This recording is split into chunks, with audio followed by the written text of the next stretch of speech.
Ladies and gentlemen, let's go. Let's go. We ain't got no time to waste. Let's go. Let's go. You are now listening to Jason Anderson, and you are in the zone. The Zone is presented by Guaranteed Foods, delivering all natural food to Midwestern families since 1958. Enjoy healthier food, more free time, free delivery, and better value. Go to GuaranteedFoods.com.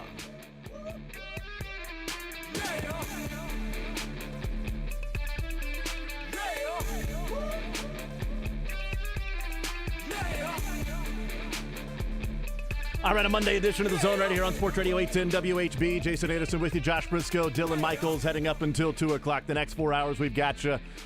Tons and tons of stuff to get into today as Super Bowl week gets underway. Opening night tonight, Todd Lebo, Sports Radio 810 WHB's very own Todd Lebo, en route right now to Vegas, as opening night will come your way tonight, 7 o'clock. At Allegiant Stadium, and we'll have all that stuff for you as Todd will be on his game. We know that. And then all week long, we have coverage for you all week long as we'll hear from the Chiefs tomorrow. In the 1 o'clock hour, we'll hear from the Chiefs on Wednesday in the 11 o'clock hour, 10 o'clock hour, 11 o'clock hour, around there. Thursday right here for you right here on Sports Radio 810 with the Chiefs and hearing from them. Super Bowl Radio Row. Soren Petro will be there this week. Todd Lebo broadcasting from there tomorrow from Radio Row. And we'll have all that for you right here on Sports Radio 810 WHB. A couple of sponsors in our coverage presented by DePasquale Moore Injury Attorneys. Have you or a loved one been in a car wreck? Contact the DePasquale Moore Law Firm today. Get the money you deserve. Car wreck, remember, Mike's got this. Also, check out Hollywood Casino, all new sportsbook at Hollywood Casino at Kansas Speedway, now open, remodeled with an all-new bar, ticker tape, leather sofas and armchairs, and so much more. The big game coming up on Sunday. Yes, sir. Is that it, Jason? No, it's not. It's Why would also it be brought it? to you. Why would it be it? It's Radio Row Week, baby. Damn it's right. Super Bowl week. It's also brought to you by Green Light Dispensary. What? Check out their amazing flower power deals, up to 50% off at greenlightdispensary.com. Also brought to you by the Low T Center. Do you know your numbers? Go to lowtcenter.com to get your levels checked. Low T Center, reinventing men's healthcare. All right, so we got tons of stuff to get into this week as we are leading up to the Super Bowl on Sunday. Chiefs, yet again, fourth time we've done this in the last 5 years. So, we are seasoned vets with the week of the Super Bowl. Let me tell you, out of the last 5 years, it's much more enjoyable doing the Super Bowl week like this rather than a couple of years ago when we were talking about Rams and Bengals and how did the Chiefs not go to the Super Bowl and arguing with former Bengals who believe the running back is just as important as the quarterback on a football team. Apparently he was looking ahead a couple of years to the 49ers. That's wisdom. That's yeah. Darn right. But yeah, we'll have all the coverage and everything for you right here on Sports Radio 810 WHB. We'll talk with Matt Verderam coming up an hour from now. Sports Illustrated's Matt Verderam. He was at the Senior Bowl, but we'll get his thoughts on the Super Bowl week. And he also has something really cool at SI. It came out last week. It was a daily release. He went through the top 50 most influential NFL teams of all time. And each day they release 10 teams. And not just Super Bowl champions, but influential teams of all time. And I'm curious as to when that idea was spawned, because that seems like an incredibly daunting, a little bit too tough of a task to take on. And he did that. It is at SI. It's at Sports Illustrated. You could also check it out in the printed version in the magazine. But we'll talk with Matt Verderam about this Chiefs team, how unexpected maybe it is for this Chiefs team to be in the spot that they are. 49ers, not necessarily unexpected. They went through a slump when they had a bunch of injuries and it was dismissed as, well, you don't have Trent Williams, you don't have Deebo Samuel, you've got some guys missing games, Brock Purdy missing some games. So, yeah, the 49ers are going through some struggles, but then when they got healthy, they turned it on again, and it's like, all right, outside of injuries, this 49ers team has been there most of the year. The only surprising part is how the Detroit Lions blew the second half. And for the Chiefs, it's incredibly surprising, maybe the most unexpected run for the Chiefs through the playoffs in these 5 years because of where they were earlier this year, even though it isn't all that uncommon for teams in the Super Bowl to take a windy road to get to the Super Bowl. So we'll talk with Matt Verderam. We'll talk with Field Yates coming up at noon. Mick Schaefer at 1 o'clock, KSHB 41 Sports Director. And, of course, tonight right here on Sports Radio 810 KUK State, 6:30 pregame there in Manhattan as Kansas and Kansas State get underway in the Sunflower Showdown. So that's coming up tonight right here on Sports Radio 810 WHB with Brian Haney on the call. One of the weirdest energies around a Sunflower Showdown in a really long time. Right.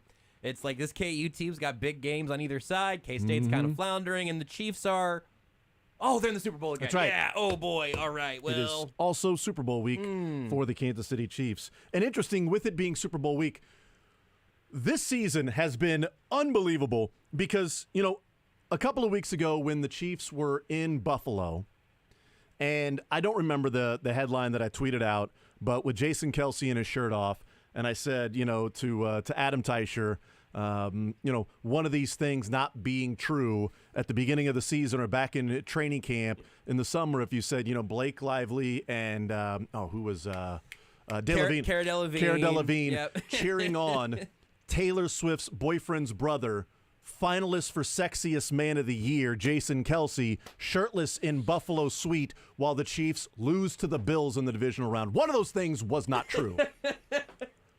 It has been one of the strangest football seasons, and so strange that it resulted in me watching the Grammys for the first time in like 15 years. Really? Wow. I haven't watched the Grammys in an incredibly long time. Yeah. I am not the musical guy of this show or the station or the family, okay? I am not the person that part of my learned could be all of the different artists last night that I learned about. You guys hear this song Fast Car? Oh!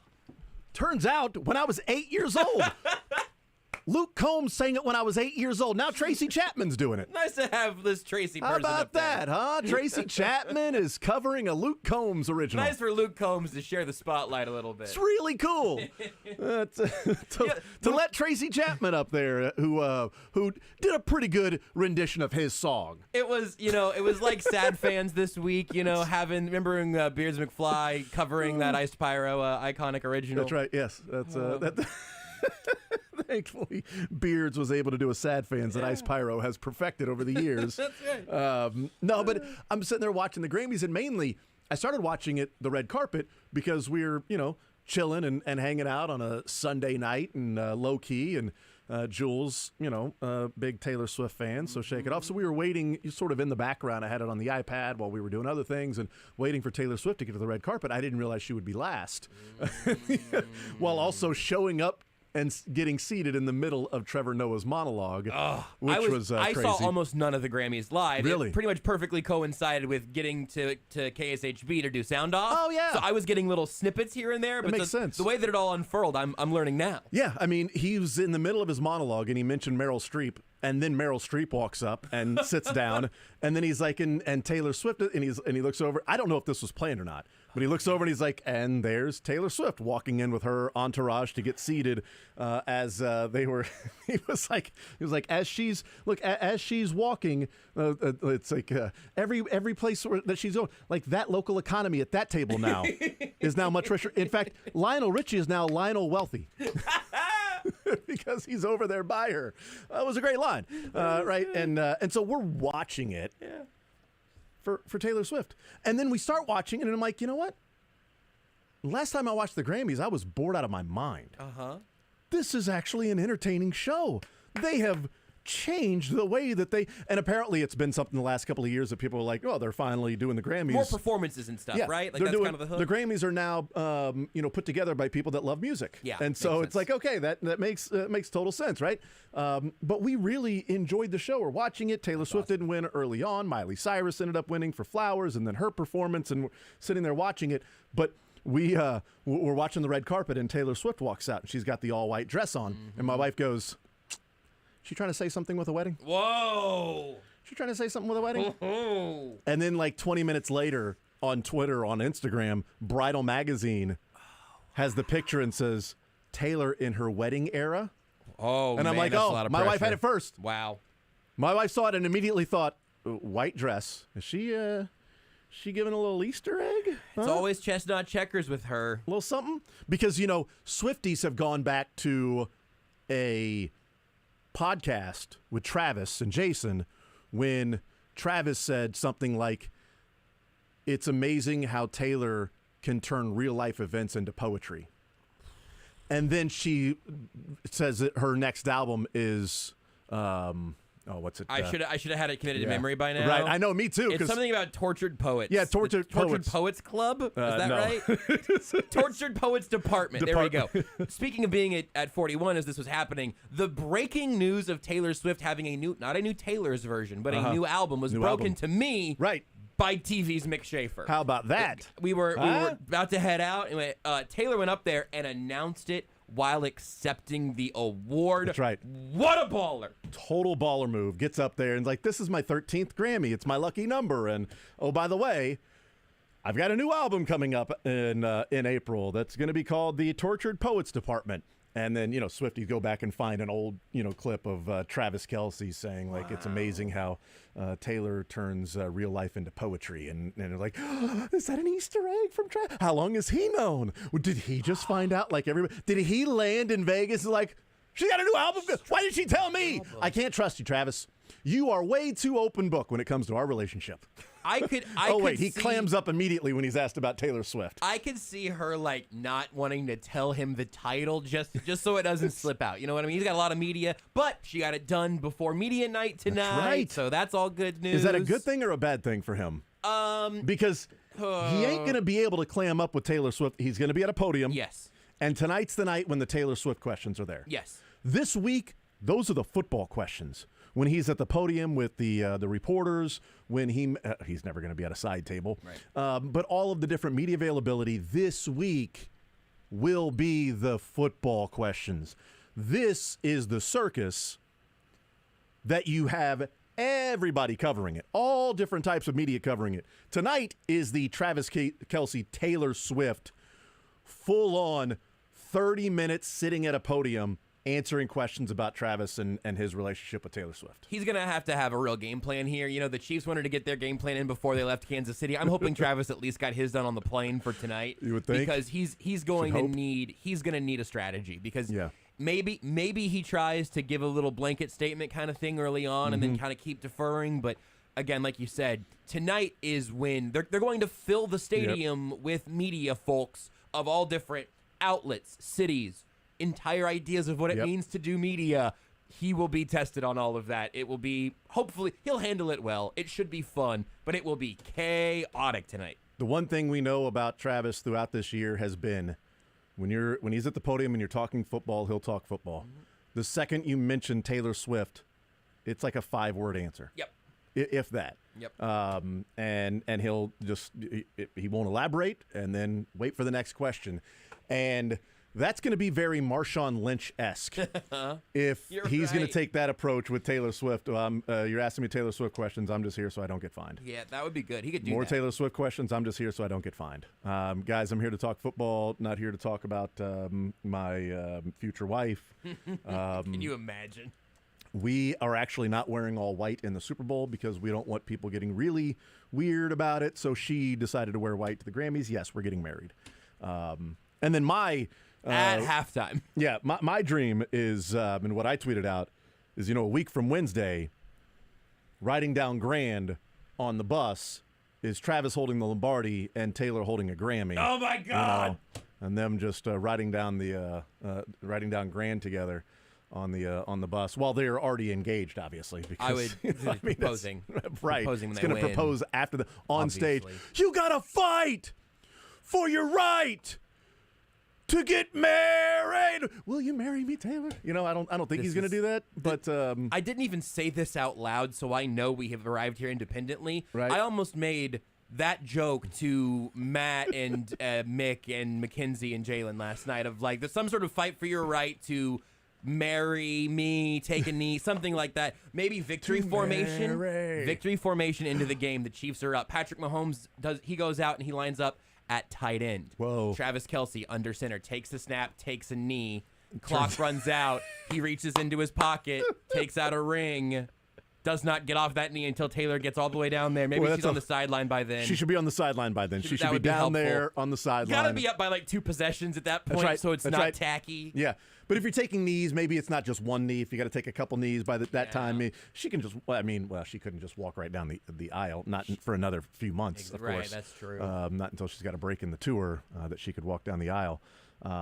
But yeah. Sorry, Creed. Actually, Taylor's snapping it. I'm sorry. To make Sorry this about work, that. she's gonna have to be active on the roster. She won't play until Yep. the last snap. But It's going to be like one of those dad comes home from overseas Yes! kids, and you find out, like, oh, my God, Dad was the catcher that I was throwing the first pitch out to. And Travis takes the snap, and it's like, oh, my God, that was Taylor Swift. I knew there was a familiarity down there. Taylor Swift the whole time was the one. She turns around, takes the helmet off, and he's like, oh, my God. And then he takes the knee. he takes the knee right That's there. right, yeah. We've got this whole thing figured out, by I the think way. we've nailed it. Yeah. The only thing that's left for me to currently share is the fact that I could not be more excited about the name of this album being the Tortured Poets Department. Yeah. So that's gonna be moody as hell, man. This is going to be weepy at times, maybe sort of standoffish, perhaps. It's going to be moody as hell. And by just the timeline of all of this, we are going to be able to theorize which of these songs was about Travis Kelce. Because Yeah. he's going to have some inspiration in here. Oh, I got the track listings released to me. Did you really? Last night, yeah. Oh, yeah? Yeah, it was pretty cool.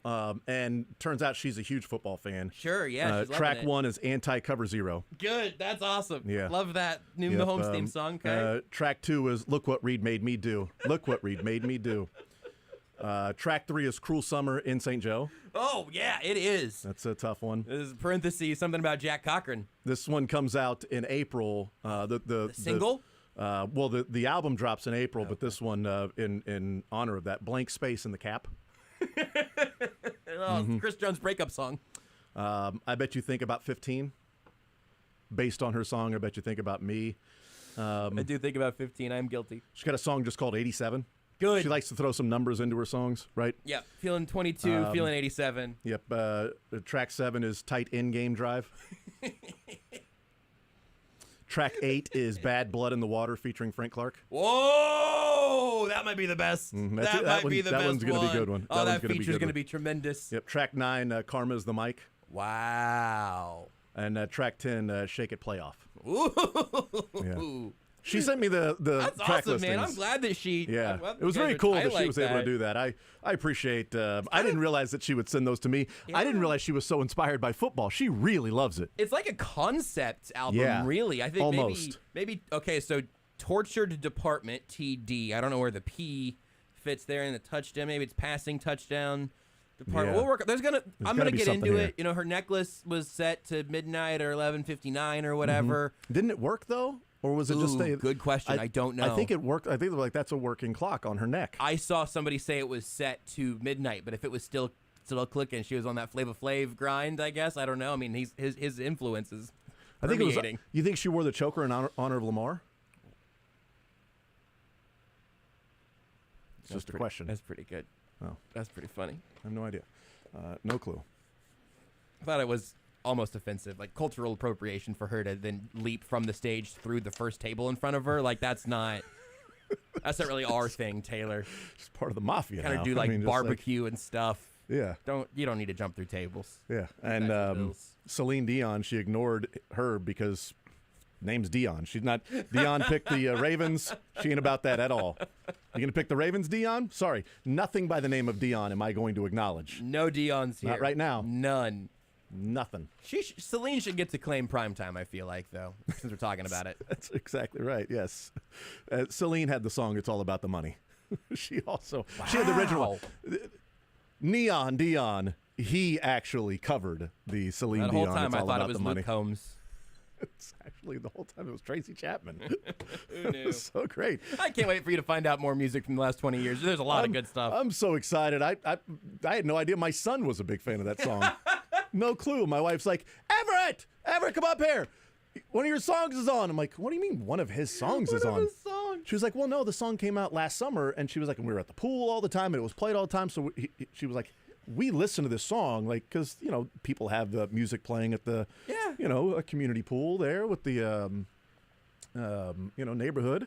And she was like, one day we were driving, and the Tracy Chapman version came on, and she was like, Everett, this is the song that you like. And he was like, this is the wrong one. Oh, Everett. And my wife was like, you're grounded. You will not see the light of day for weeks. You're grounded, son, until you learn. Pulls out his lighter in About front of culture. the TV. Just wait. Like, all right. How do you have a lighter there? Who gave that to you? I've got one ready to go just in case Tracy Chapman was going to break out the guitar. Why, you don't have one, Dad? No, I don't, okay? I'm learning who SZA is as well. Okay?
football. I don't know, maybe some Grammys. I don't know. I had a good night. It was fun last night. It was really fun watching it with the family. And again, everybody's talking about some of the performances. Billy Joel returning after 3 decades of not, performing a song and doing that at the Grammys last night. And then, people were like, man, Billy Joel should have been the closing act. And then 10 minutes later, Billy Joel's the closing act. I thought he was. Left him up there, which was really cool, really awesome. The performances were pretty awesome and everything. So Miley Cyrus is maybe the most confident person that has ever lived. And nothing wrong with that because she's got 2 Grammys now, and she's incredibly successful. And she's, there's no reason for her not to be that confident. But up there performing in front of all of these incredibly uber-talented people performing her song, and she, in the middle of it, goes, what do you guys, you know the words to this song, come on. And she's right. She's right. And everybody's up dancing then. It's like, yeah, you know the words, come on. This is my song. You know the words to the song. Don't try to BS me. Let's go. Let's dance here. This is a song you know the words to. And the vampire performance was just unbelievable. I haven't seen that yet. My son is like, Is she bleeding? Is she bleeding? Well, it's a performance, son. But that's fine. I usually end up just going through and watching them after the fact. So that's going to be my afternoon. Then SZA's performance of Kill Bill when so good. she holds a guy, she grabs him by the neck and starts pushing him up, raising him off the ground. Hell yeah. And she's either incredibly strong or he was attached to some sort of a pulley system. Could be either one. And so then she throws him up and he goes off the screen and then 10 seconds later lands 20 feet back. That's so and good. My daughter's, I'm like, whoa, see how strong she was? And it zooms in and she's got tattoos on her arm and everything. My daughter goes, do you think it was the tattoos as to why she's so strong? I said, yep. It's exactly her tattoos are powerful. You see a woman with tattoos, and then Miley Cyrus, of course, went and performed. She's strong too. I'm like, she's strong-willed. She's very She's strong. She's She's in powerful. spirit. She is strong in spirit. Let me tell you that. Do you know what that actress or the artist with a 3-letter name did when she raised that guy? It was a scissor lift. Is that what it was? It's what it was. Very good. Very good. This thing on. Then we tried to explain to my son that, see this woman performing right here? You remember your favorite song a number of years ago of Old Town Road? Wow. Wow. Hat down, cross town, living. That's her dad. That's her dad. Which is a hell of a way of identifying any of those people.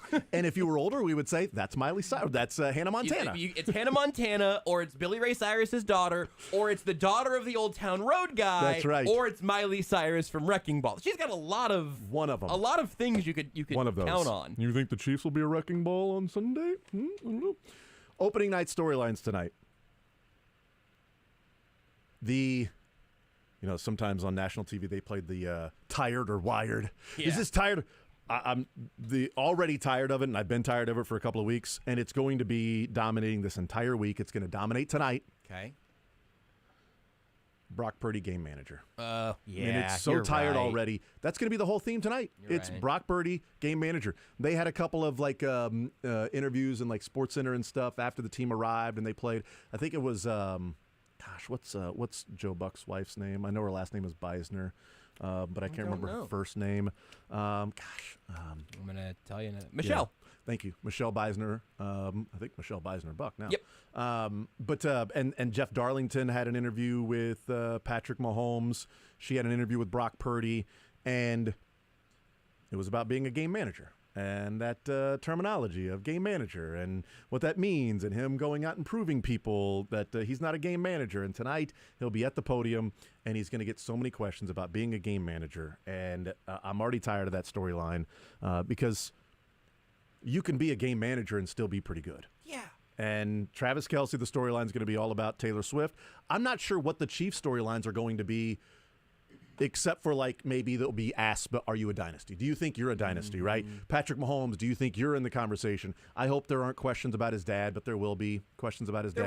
There will be. And it's horrible timing. Yeah, and he will answer it the way that he's always answered things, and he'll be prepped and prepared for it. It's a personal matter. It's a family matter. That's behind the scenes, and, Patrick Mahomes shouldn't be the spokesperson to speak for everybody in the family. Yep. And he shouldn't be held to the standard of everybody in the family doing something is somehow a reflection of him.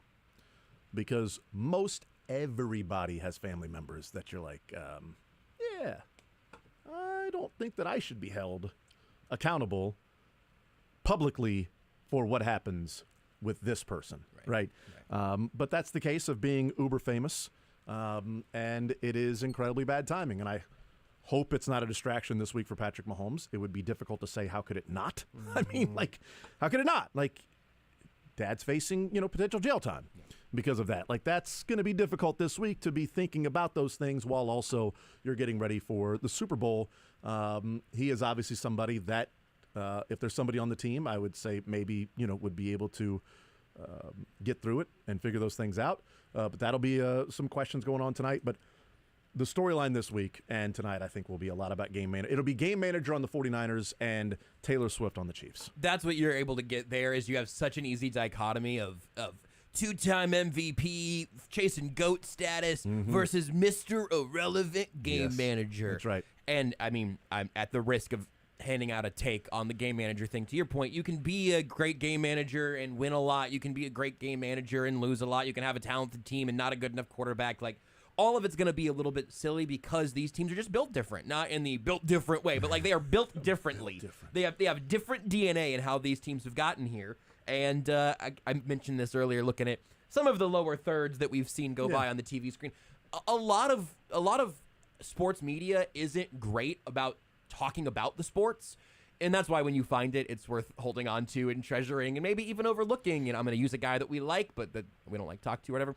Dan Orlovsky at the touchscreen, incredible analyst. Dan Orlovsky having to do an A list to rank his top 5, whatever. He gets sucked into the take machine. It's like you got to kind of partition that off a little bit, I think. Tonight is going to be all narrative, all storyline. No one's talking ball. And I love the circus. I love the narratives and the storylines and all of that. But we're going to get not just tired storylines. We are going to get exhausted storylines. I like opening night. I think it's a frenzy. I think it's crazy. I like being there. I know a lot of people don't. I think people might think I'm a masochist by saying that because I think a lot of media members are like, oh, just get through opening night. I think it's fun because there's so much availability. I don't even pay attention to the people at the podium. Like when I'm there, I'm just talking to everybody else, like the other players that are there that are just walking around. Like there's an entire team of players that are outside of the 10 people or however many podiums that they have that are just walking around and available for you to talk to them, except for a group of 10 players last year that were playing Madden, which was very annoying because they sat there the entire time. And I thought it was odd that the Chiefs PR was like, oh, yeah, well, nothing we can do. They're over there playing Madden. I'm like, there's one of them playing Madden.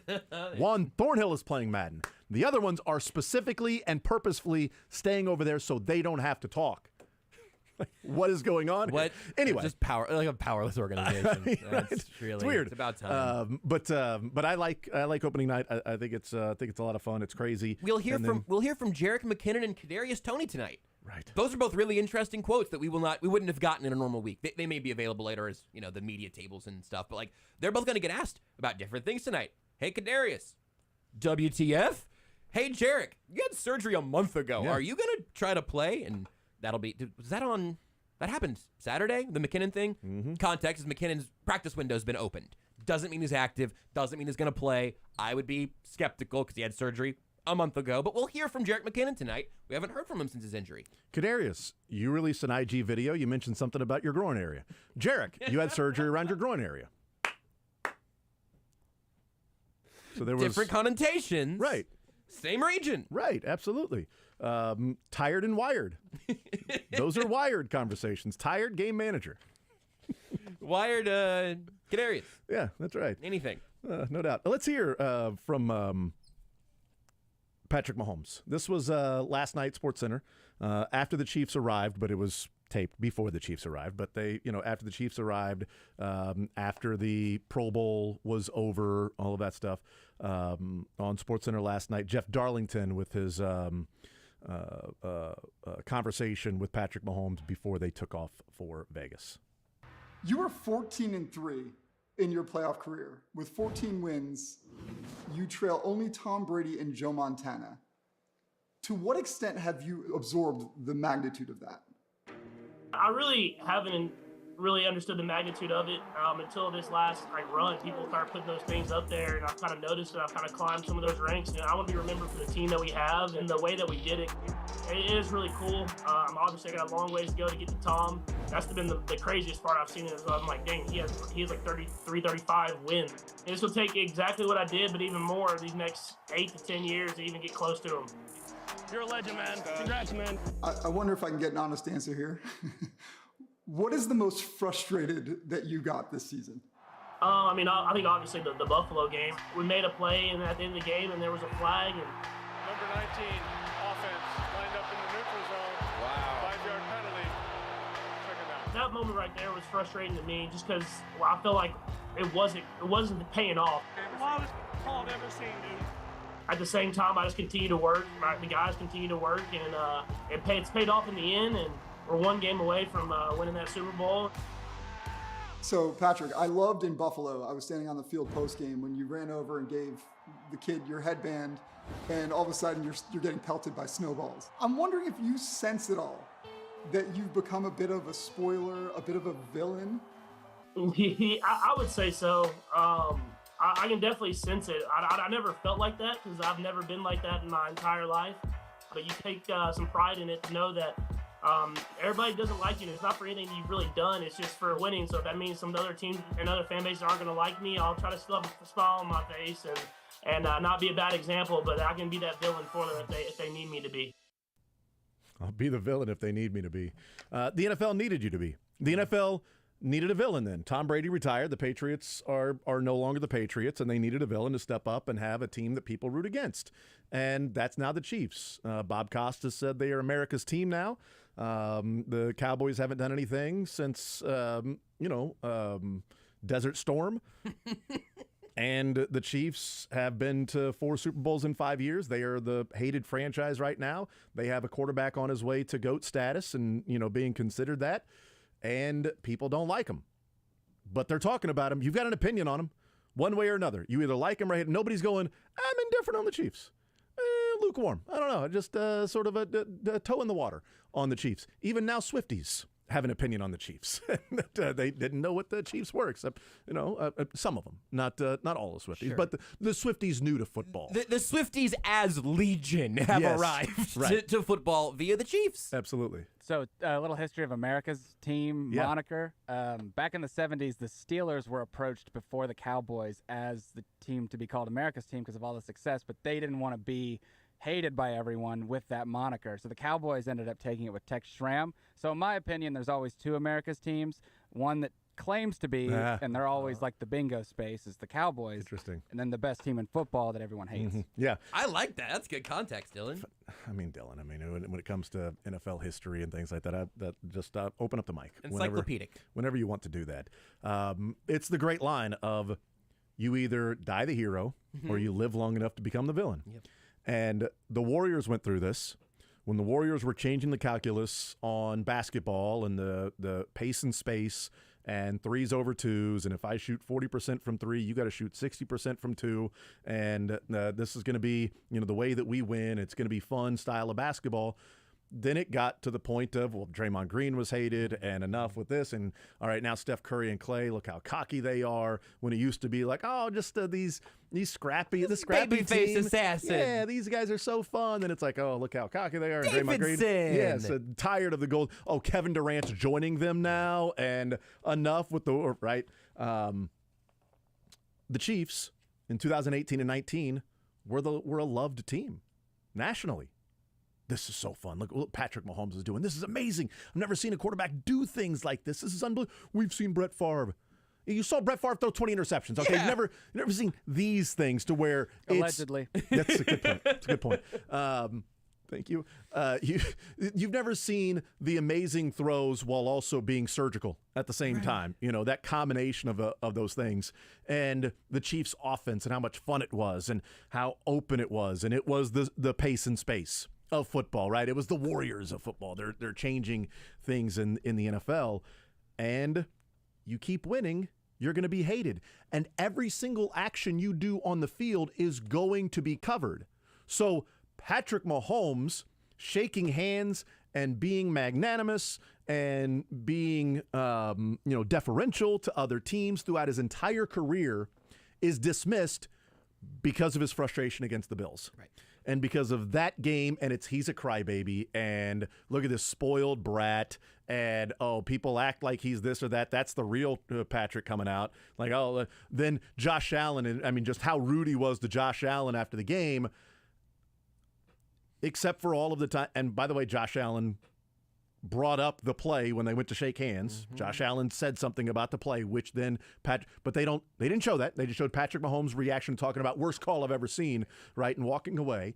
But it's not remembered the interactions between different quarterbacks. It's not remembered Patrick Mahomes going out and congratulating Joe Burrow in 2021 and telling him to go win it all, right? It's not those interactions that are taking place because you're hated. So the things that people don't like are going to be accentuated. Yep. And the things that people think are okay or like, are going to be dismissed and thrown to the side because you're the antagonist now. And the antagonist versus whoever the other team is becomes the protagonist. And I think it's cyclical in sports this way, where you have the Warriors are a great comp. LeBron also could be a comp where you go, wow, this is new, this is dominant, this is exciting, this is challenging the status quo. I love this. Yes. Sustained success. Right. I'm bored. I'm going to Miami. You've beat my team for once. This is all okay. You've been up here for a while. And then towards the end, there becomes a, man, I should have appreciated that more when it was happening. That's a great point. I should have, man, LeBron's doing this. How old? Man, Steph Curry's still doing it at this stage. Maybe this team's not that great. I can't believe Tom Brady won another freaking Super Bowl with the Bucs. This is absurd. I was a little sad when Tom Brady retired for the last time because it was like, we lost the NFL's best villain. I hope Mahomes is ready, and now we're here, which is amazing. Also, I think in this analogy, Taylor Swift is Kevin Durant.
Coming up at the top of the 11 o'clock hour, get his thoughts on this week's worth of storylines. Opening night tonight, Chiefs in the Super Bowl, 4th time in 5 years, and just get his thoughts on maybe how unexpected this run is for him, because this was a team that went 2-4 over a 6-game stretch, and yet here they are, and also experience in this game. I mean, Brock Purdy's going to be playing in this game for the first time.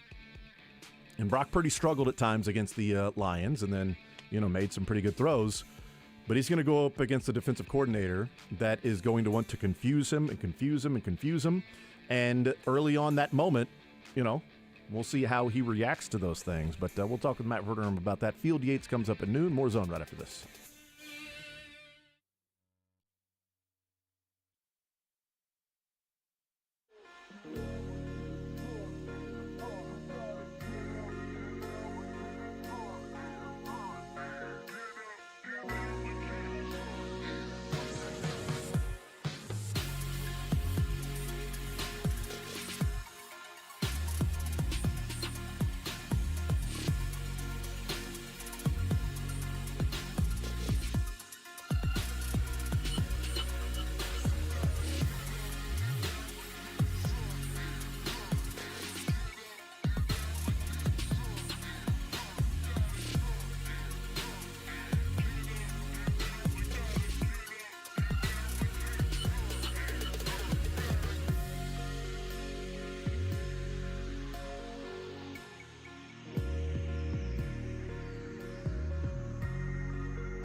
family since 1958. Enjoy healthier food, more free time, free delivery, and better value. Go to GuaranteedFoods.com. All right, we continue right here on Sports Radio 810 WHB. Jason Anderson with you. Monday of Super Bowl week, heading into Sunday's game. Chiefs and 49ers. Joining us now from Sports Illustrated, it is Matt Verderam here on this Monday. Matt, what's up, man? How are you, sir? Doing well. How are you? I am doing just fine. Do you enjoy the crazy opening night, or is it sort of just the spectacle to kind of encapsulate what the week of storylines and everything will eventually be? Yeah, I think it's fine. I kind of come down in the middle. You know, some people hate it, some people really enjoy it. I've covered enough of them in my life that, you know, some of them can be kind of funny, kind of intriguing. Some of them are just boring. Some guys try too hard to be a personality. But I think, look, overall, these are two teams that have been there. Obviously, the Chiefs at this point, they basically get there every year. You know, I think it'll be fine. I think it'll be, you know, probably get a couple of good quotes out of it, and then go from there. Matt Verderam is our guest. Okay, let's talk about these teams that are playing in this Super Bowl. And obviously, let's start with the Chiefs. From your perspective and watching this team all year and throughout the years as well, how unexpected for you is this year? Is this team sitting in the spot that they are, looking back throughout the season? How unexpected is this run for the Chiefs? In any, maybe at all, if at all? Yeah, I mean, I think it depends on what time of the year you ask me. Like, going into the year, I picked them to win the Super Bowl. I thought, and I never pick a repeat champion, ever. But I really thought going into the season, you know, I said, look, I thought defensively they would be very good. I didn't think they'd be quite this good, but I thought they'd be very good. And then, you know, if you think they're going to be very good defensively, I think you'll look at them offense and go, well, they have Mahomes, and they've got that line, and they've got Kelce and Pacheco. So I thought the receivers would be, you know, fine. I didn't think Tony or Moore would give them 1,000 yards each, but I thought they'd be better than this. But on the flip side, I thought Rashee Rice, as a rookie in Andy Reid's system, was going to be, you know, just kind of the guy this year. So I thought at that time they were going to be really good. Now, if you had said to me Christmas night, hey, this team's going to be in the Super Bowl, I would have had deep reservations about that opinion. So I think it's when you look at it. So I would say that early on, yeah, sure, I thought this team could definitely be here. But as the year went on, I think that's kind of what makes this run so interesting and so special for them, is the fact that I don't think anybody going into the playoffs thought, oh, yeah, the Chiefs, they're the team that they're going to represent the AFC. I mean, you never count out a team of Mahomes. But at the same point, if you're being realistic, they looked nothing like a Super Bowl team 2 weeks ago. And part of the story, I think a big part of the story, and maybe for them was one of the driving, motivating factors, and, you know, never counting out Mahomes and all of that stuff, is, you know, they had to go on the road a couple of times. And I don't know if, you know, they played at home throughout the postseason, if the same motivation, or, you know, obviously they're the championship team and defending champions. But from all the stories coming out of Arrowhead after that Buffalo Bills game, it was like Mahomes was a man possessed. He was like a different sort of guy that week than even, you know, the week before in the game against the Miami Dolphins, because of what he had heard about not being able to go on the road. That's a big part of this story as well, is this team not only getting to this part, and I think part of the sort of unexpected feel for me is they didn't have an easy path. You know, some of those years that they've made the Super Bowl, the path opened up and they got to host a championship game while they weren't the number one seed. The path did not open up for them. They had to blaze their trail through what is the toughest stretch of football in the DVOA era. And if they beat the 49ers, the absolute toughest road in the playoffs to win a Super Bowl of any team. And this isn't the team I would have picked to do that. No, I think it's well said. Look, ultimately, if they win the Super Bowl on Sunday, this is, I think, you know, there's only a handful of them who have won all three of these Super Bowls. I think they would say it's probably the most gratifying. You know, the first one might be the most special, too. It was the first one, and I think most guys will tell you who have won multiple Super Bowls. You know, that first one, that one is something you never forget. Yeah. And then the second one, I think, is probably going to be really special for a lot of those guys, because everything they went through with Mahomes and his ankle, and, you know, they had to go through a couple of really, really good teams. I mean, Jacksonville's up and coming, and but Cincinnati is a team that they had to get past, and the Eagles, I think the Eagles, in all the years they've been in the playoffs with Mahomes, I think they're the best team they've ever played. But then this year was just different. I mean, they were, I don't want to overstate it, they were atrocious offensively for 4 months, better part of 4 months. They couldn't, I mean, you think back, if they win the Super Bowl, I think that the fulcrum point is that game on Christmas against the Raiders. I mean, you think back to that game. I remember sitting there covering that for SI for us and watching it and thinking, they can't even line up. I mean, they couldn't get to the line of scrimmage on time at home in a game against the Raiders. I mean, it was so embarrassing. I mean, they were just humiliating themselves. And then to come out of that and go on this run and go into Buffalo. Well, listen, some people thought they would win. I mean, the Bills were beat up a linebacker and whatnot. I think there's kind of a split opinion on that game. But to win that game the way they did, and then to go to Baltimore, where very few people thought they had any chance of going in and winning that game. And to win that game, and not only to win it, but really to bully the Ravens in their own building. I think of all the games they've won in this stretch, that is probably the game you look at and go, you know what? That was probably the most surprising effort, not because they won, but because of how they won. Yeah, that was going into the game. I said, I think the Ravens are the first time I've gone into a game and felt like if both teams played their A game, the Ravens would win. It's the first time in the Patrick Mahomes era I have felt that way. And the Chiefs, like you said, the Chiefs bullied them. Chiefs were the better team on that day and, turned them over a number of times. The offense did enough, came out. Those first two opening drives were fantastic, and they were crisp and clean and, all of the things that you see as to why you don't count out Mahomes and the Chiefs, those first couple of drives. And then the rest of the game was what you talked about as to why you picked them to win the Super Bowl again this year is because of how good that defense can be. And so sort of culminates in that game against the Ravens of, some of the struggles and the issues throughout the season that sort of get eliminated or the demons sort of exorcised in that game. They didn't have drop passes. They didn't turn the ball over. They had a couple of penalties, one that took 4 points off the board that we don't really think was a penalty, but it was called. And the defense got turnovers. They got stops. They got turnovers. And they were a team that sort of played like I think a lot of people, Matt, thought they were capable of playing. It just took a while for them to sort of grow in and evolve into this team that recognized and looked in the mirror and said, we're a defensive team with Patrick Mahomes at quarterback and Travis Kelce at tight end and Andy Reid as the play caller and the guy who runs this offense, which is good enough to win you a Super Bowl. Let's play that way. Yeah. I think a few things on that. So one of the things to me of this playoff run that really, if you had given me 100-1 odds, I wouldn't have bet on.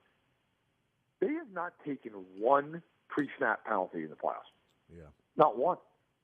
They couldn't stop doing that in the regular season. I mean, how many times in the regular season did they take 3, 4, 5 pre-snap penalties, whether or not it was movement or it was lining up illegally or you name it? They did it constantly. They haven't taken one in the playoffs. So that's one thing. And the second thing is, I think, looking at that Baltimore game again quickly, we talk a lot about the offense and the first 2 drives, which I don't know how you felt watching the game. The second they had that first drive and Mahomes hit Kelce in the end zone, I was like, Baltimore's in for a rough day. Because Mahomes just looked like God on the first 7-8 plays of that game. Mm-hmm. And you could just see in his demeanor, you're like, they're going to have to play perfect to beat this guy today. So that's number 2. But I thought the play of that game was L'Jarius Sneed at the goal line. If they win the Super Bowl, that play goes down in Chiefs history as one of the greatest plays we've ever had. I mean, that play is a play that 99 out of 100 guys just let him walk in and give up on. And Sneed dives and makes an attempt at him and knocks the ball out 6 inches from the goal line.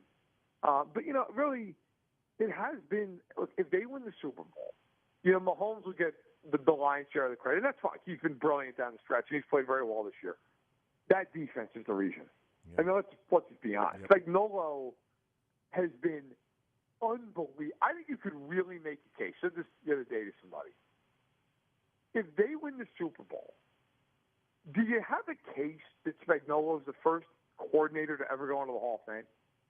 I mean, he's been unbelievable. It would be his 4th ring. He's the only defensive coordinator ever to win on 2 different teams. I mean, Dick LeBeau is in, but Dick LeBeau is in because he was a player.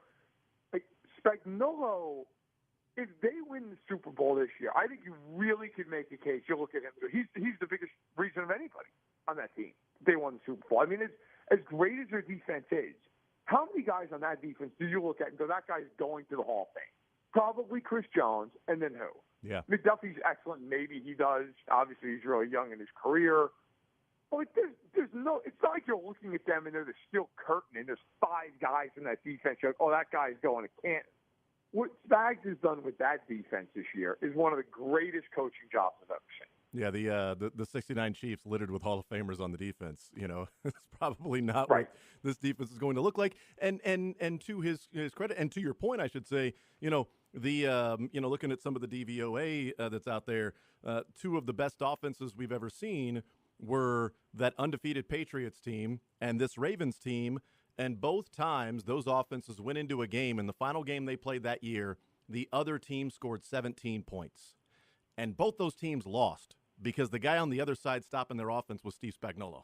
I mean, that's just unbelievable. Yeah. It's so many things about him that are impressive, and that defense is impressive. But I think, honestly, the most impressive thing is how difficult they are to prepare for every week. Yeah. You know, I don't want to put the cart before the horse. I think the Chiefs are going to put it on San Francisco on Sunday, and I think the biggest reason is Spagnuolo. I think if there is one advantage in this game that far outweighs anything else, you know, Mahomes is usually that thing, and you could certainly make a case that Mahomes against that defense, he might torch. The biggest advantage in that game is Spagnuolo against a very young quarterback who's never seen him before. And I don't think Purdy's a bad quarterback. I don't fall into that group. I think he's an average quarterback. I think he's even slightly above that. But Spagnuolo in this game, having 2 weeks to prepare, he's seen this Niners offense multiple times before, saw it last year, saw it back in Super Bowl 54. Obviously, Purdy didn't play in those games, but a lot of these guys have. And, of course, Shanahan ran both the offense both those games. I have a very strong feeling in this game that we're going to be sitting here in about the middle of the third quarter going, Purdy doesn't know what to do. They have no idea what to do. I mean, think about it this way. They have completely flummoxed Josh Allen and Lamar Jackson the last 2 weeks. Now, Jackson doesn't see the Chiefs all the time, but he's seen them before, and they were one of the best offenses we've seen in a long time. The Bills are basically a divisional opponent at this point. Right. They see them every year, sometimes they see them twice a year. Josh Allen threw for 4.8 yards per attempt. They couldn't do anything throwing the football in that game. You're telling me that those 2 guys couldn't do anything, but Purdy's going to come in here and light them up? I have severe reservations about that happening. Yeah, Josh Allen is, I would say, Josh Allen, the best quarterback they've faced in the playoffs this year. And, yes. Tua, I think Tua would probably be ranked 4th out of the 4. But Lamar Jackson is easily the most dangerous, the one that you would fear that at any point in time, because he's got the weapons and certainly the legs. And Brock Purdy's good, but to your point, what they've been able to do the last couple of weeks that they've played against really good quarterbacks. How much do you think, Matt Verderem's our guest from Sports Illustrated, how much do you think experience will matter in this game, that the Chiefs been there, done that, 4th in 5 years? So many guys on this team played in the Super Bowl and won the Super Bowl last year, where for the 49ers, they have 7 starters from that last time they made the Super Bowl against the Chiefs in 2019, 2020. But those are the only 7 guys on this team that were on that particular team. How much experience, or how much do you think experience matters in this particular matchup? I think it matters in particular ways. So I thought in the AFC Championship game, I thought it mattered a lot. Yeah. I thought Baltimore just panicked and freaked out when they got down 14-7, which is why they ran the ball 6 times, and it took 5 personal fouls.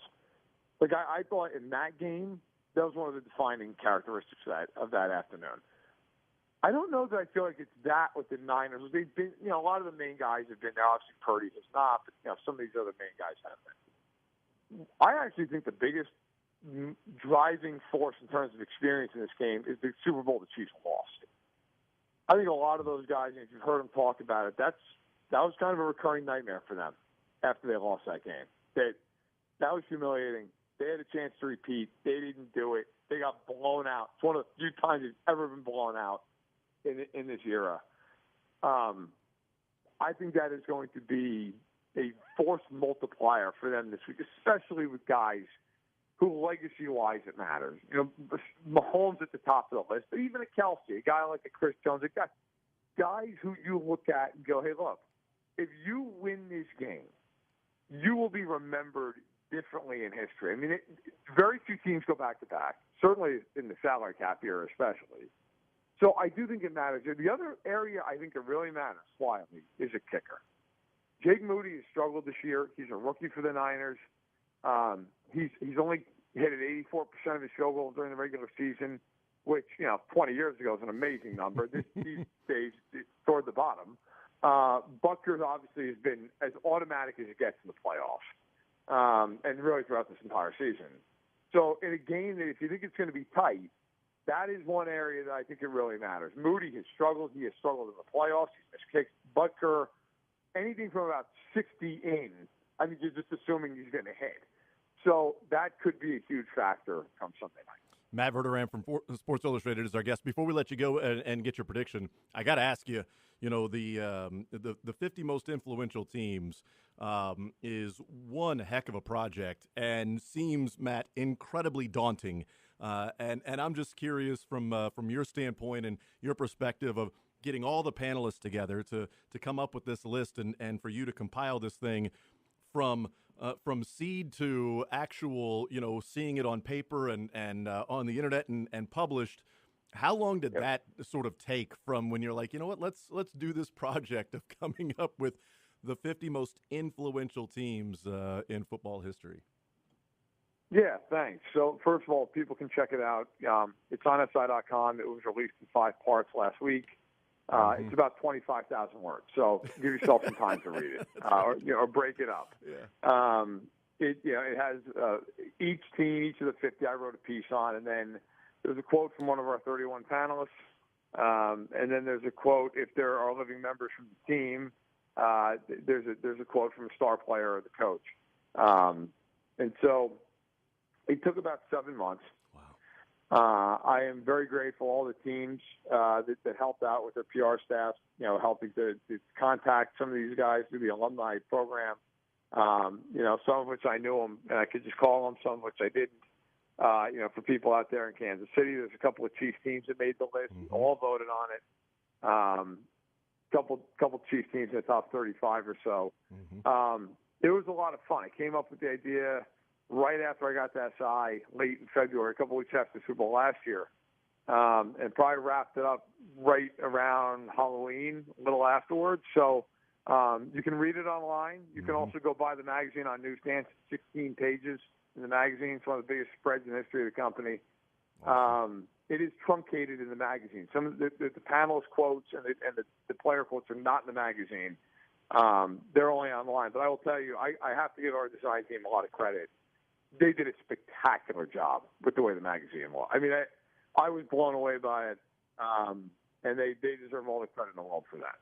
Matt Verderam, Sports Illustrated. It is awesome. It is awesome, and I'm reading it. And I'm like, man, I can't imagine how long this thing took to come. I will say one thing. It was funny. One of my favorite parts, maybe my favorite part. And I should also say the panelists were so gracious with their time. They were amazing. But was talking to a lot of these older players because in most cases they're retired. A couple guys aren't. Most of them aren't. Without fail, outside of the guys who ended up toward the top, even a couple of them who were in number one, the first thing was where are we on the list? You're 12. Well, we should be higher than that. Why aren't we higher than that? I mean, and it was great. Like a lot of first, they were all so happy to be on the list. So I told Thurman Thomas he was on the list. He was texting like half the 1990 Bills team, which was cool.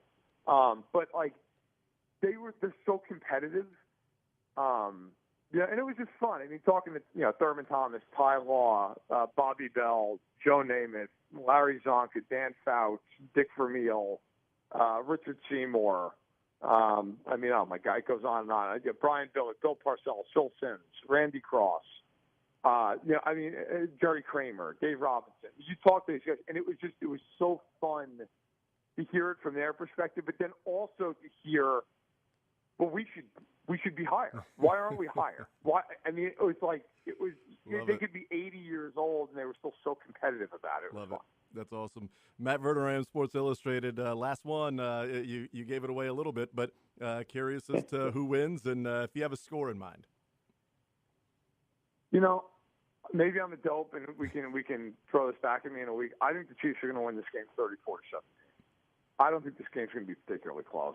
I think defensively, the Chiefs are just at their apex.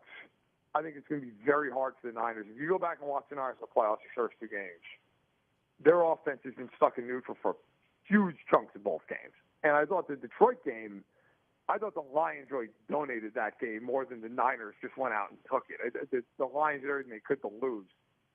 I do not think the Chiefs are going to do that. I also think on offense at this point, the Niners play a lot of zone. They're not great at getting pressure, despite the fact they have both up front. If they don't get to Mahomes, and Mahomes knows what they're doing, it's over. I think the Chiefs, I just kind of think their finest hour is coming, the way they're playing. I think they're playing their best ball. They had a chance to repeat once, and they were humiliated. I do not think Mahomes and company are going to let that happen again.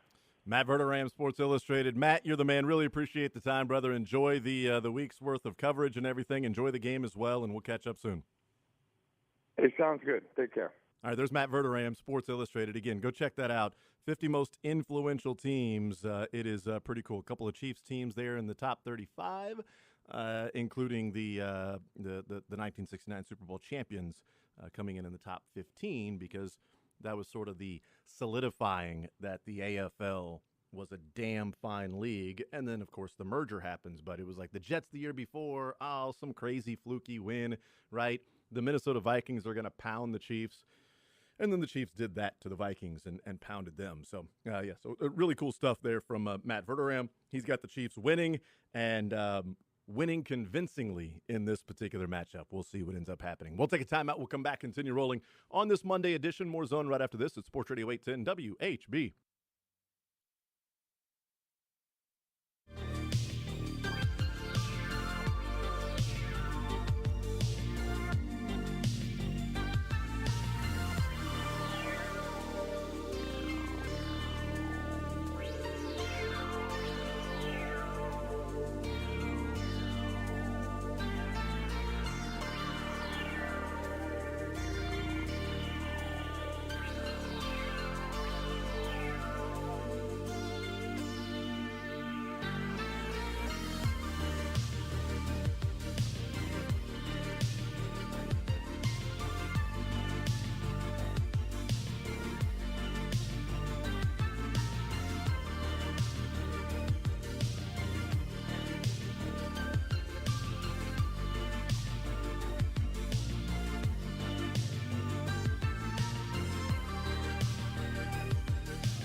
All right, we continue right here on Sports Radio 810 WHB, Monday edition of The Zone. Thank you to Matt Verderam from Sports Illustrated. I mean, starting in February and then releasing that thing of the 50 most influential teams. I mean, you go back to February when he gets hired at Sports Illustrated and is like, I got this idea to come up with these influential teams and have 31 different panelists and then spend the time writing it, then talking with members of each of those teams that end up making the top 50. Just a crazy endeavor to take on. But he is incredibly confident on the Chiefs, and thinks this is going to be one where the Chiefs just simply take control early on, and they win comfortably. 34-17, he's got it. So, hey, hopefully that's the case. I think certainly there is that chance that can happen just because of how good the Chiefs' defense has been. And, you start to look at some of the breakdowns. This is going to be a week to where you really start getting into breakdowns of the games and the matchups and the back and forths and the strengths and the weaknesses and things like that. And, seeing the susceptibility for the 49ers to the blitz and their plays that they're giving up because of teams blitzing. Well, if that's the case, I mean, Steve Spagnuolo is going to run a blitz where I think he may run out there and try to rush the passer. Like it's going to be, can I get the 12th man from Texas A&M and just run after the quarterback there? Because we need more guys on the field so we can blitz the 49ers. Like, we knew they were going to do that against the Ravens and the Bills and things like that. But I think even more against the 49ers, because that's one of the things that has bothered them this year is against the blitz. The offensive line hasn't picked it up. There's some, different analysts out there that are like, this is a pretty simple scheme that the 49ers did not pick up, this offensive line. Oh, look, Brock Purdy did this, or Brock Purdy went over there. Oh, this is a play that would have worked except for this blitz that came over there that they didn't pick up. Like, that's going to be really one of the interesting things of the cat and mouse. And a great point by Matt. And, like, if the Chiefs win this one and the defense has a great performance, can Spagnuolo be a Hall of Famer based on a coordinator? Yeah, like, he should be in conversations of greatest coordinators in football history. This would be his 4th Super Bowl in 5 tries. Unreal. And 2 of the greatest offenses we've seen in DVOA, I think this might have been a Randy stat, 2 of the greatest offenses we've seen in DVOA, the Patriots, when they were undefeated, and the Ravens this year, both of those teams had 17 points scored against them. And they both ended up losing, only having to get more than 17 because the guy on the other side coordinating that defense was Spagnuolo. It's unreal. He is on a heater. He has been on a heater. He stays on a heater.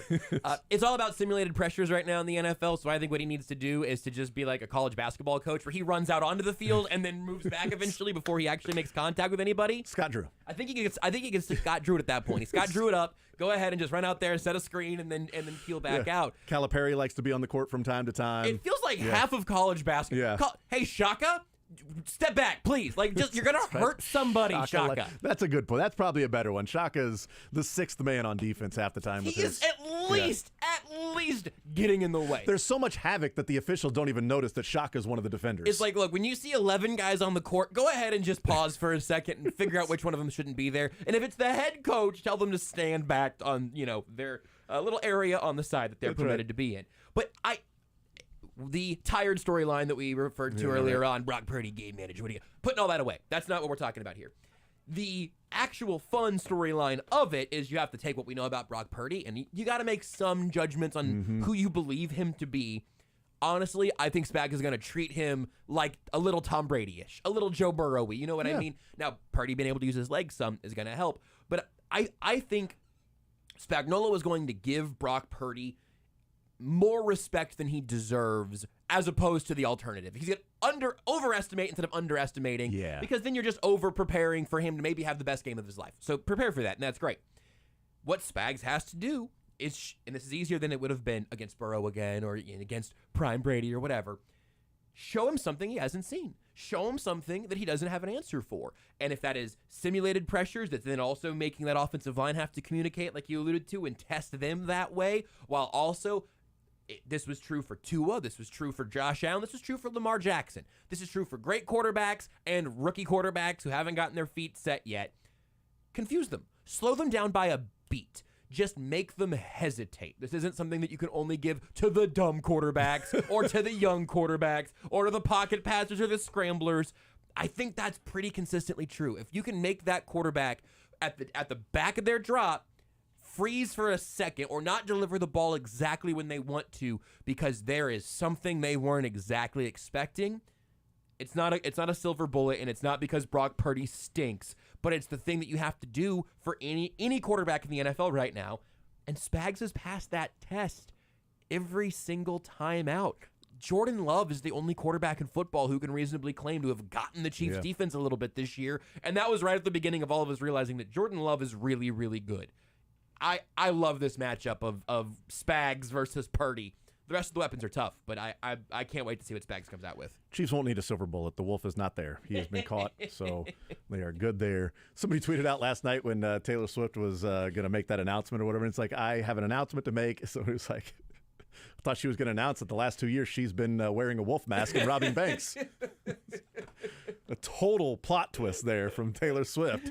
She just takes a mask out, puts it on, like, ha-ha. She could get him out if she wanted to. I mean, she's probably got some pull. She's got some pull. I think we can get Chiefsaholic to Vegas if Taylor Swift decides. She's not above the law, though. Okay, she's not above the law. Might she might be. I don't know. I think she might be. I'm not sure. She's definitely above some laws. That's. Yeah. I don't have anything in mind, everyone. I'm not saying I don't have any secrets, but laws of money making. Yeah, she's probably above what would be typically standard for most people alive in this world. Yeah, she's some different rules. Yeah, for sure. Congratulations. Where would you, as you're talking about that and Brock Purdy, and you're talking about the different quarterbacks they've gone up against and things like that. So I'm looking at this playoff run and two in that offense. They scored 70 against the Broncos. Mm-hmm. Josh Allen, as Matt Verderame said, is like they might as well be a divisional team. The last 4 years, they played the Bills 7 times. Yep. That's crazy. I mean, that's a divisional team. They've team -1. Chargers, Broncos, and Raiders, they've played 8. They have legitimately played as many meaningful games against the Bills as they have the Chargers in that time span because the number of times they've sat against the Chargers. That's a good point, yes. So 7 times they've played the Bills. Might as well be a divisional team. And, and they played the Dolphins already this year. Mm-hmm. And then the Ravens, Lamar Jackson's played against Steve Spagnuolo before, when Spags has been the defensive coordinator there. How good is Brock Purdy? Not even that. So not even how good because that's subjective. Mm-hmm. So is ranking them. But who's the best quarterback they faced in this playoffs? That's a great question. Because I think it's Josh Allen. Lamar's going to win the MVP, and I think Josh Allen had the most heat going into those playoffs. But just overall quarterback play, who's the best quarterback? I think Josh Allen's the best quarterback they've played. Just in general quarterback with his ability to make the throws and his ability to run. Yeah. He offers both of those. Tua, we've talked about before. Tua, you just get him off his spot, and he's a completely different quarterback. He's a snowman in heat. All right, he's just going to melt back there. And Lamar, still incredibly electric with his legs, but I don't think he makes the throws that Josh Allen makes. And the Chiefs' defensive backs in that game were so good. They were very, I think that very part good. has gotten a little lost in all They were that. very good. I think Brock Purdy at best is the second best quarterback they faced. Oh, I think he's 3. But I think he's 3. Yeah, I think he's 3. That's exactly where I was going to put him with Tua 4th. Yep, I think that's right. Allen, Lamar, Brock, Tua. And this is Tua, who was in tank for Tua territory until he ended up going 4th to Miami, I think, overall. He went top 5, right? 3 or 4? And then Herbert. Well, I think he went 5 and Herbert went 6. Maybe that might be right. 5 and 6, 4 and 5. I think it was 5 and 6. For whatever reason, Herbert number 6 sticks out. You're right. It's a 2 of 5. Okay. So a top 5 pick and Mr. Irrelevant and that this is still an incredible success story for Brock Purdy, and I think Purdy in Miami would maybe be a smidge better for that offense, and Tua in San Francisco might be a smidge worse. But I think both of those teams probably have their seasons in the same spot. Is that fair? Yeah, absolutely. I think that seems reasonable. Yeah. And I certainly think Purdy is a semi-distant third to those first two. I think Lamar and Josh Allen are close. You could probably make an argument for second, I guess, if you want, but I'm not gonna. I'd take Josh Allen and Lamar in a different class. What separates to me Brock Purdy from Tua is that Brock Purdy's athletic. Yeah. Brock Purdy can get off his spot and make throws, and he can run. He's not sneaky athletic. He's just simply athletic. Right. I mean, he can run. He did it against the Lions. Picked up yards. He's quicker than most people might think, and that's where I think people think the sneaky athletic. But I don't think defenses look at it and go, oh, he's quicker than I thought. Right. I think the Chiefs defense will be prepared for him to break out of the pocket and run, which may have been a surprise for the Lions because they got out of their lanes a number of times while they were rushing him. The Chiefs have been so good and they have been so disciplined the last 2 games they've played that they had to rush and stay in their lanes. And if you're getting to Brock Purdy and he's not able to then find an escape route, which Lamar and Josh Allen weren't really able to, and the blitz has been getting to the 49ers, and the Chiefs secondary is that good, and it's the first time Brock Purdy will ever go up against the Steve Spagnuolo defense with maybe one of the best defense, certainly the best Chiefs defense he's had. I think there is a chance for what Matt Verderame said of the Chiefs defense just simply confusing, and in the second half, people going, what is Brock Purdy doing? What? I think there's a chance that can happen. Yeah. There's also a chance that Christian McCaffrey is just a unicorn, and they're throwing the ball to him, they're getting it out in space. Deebo Samuel's breaking tackles.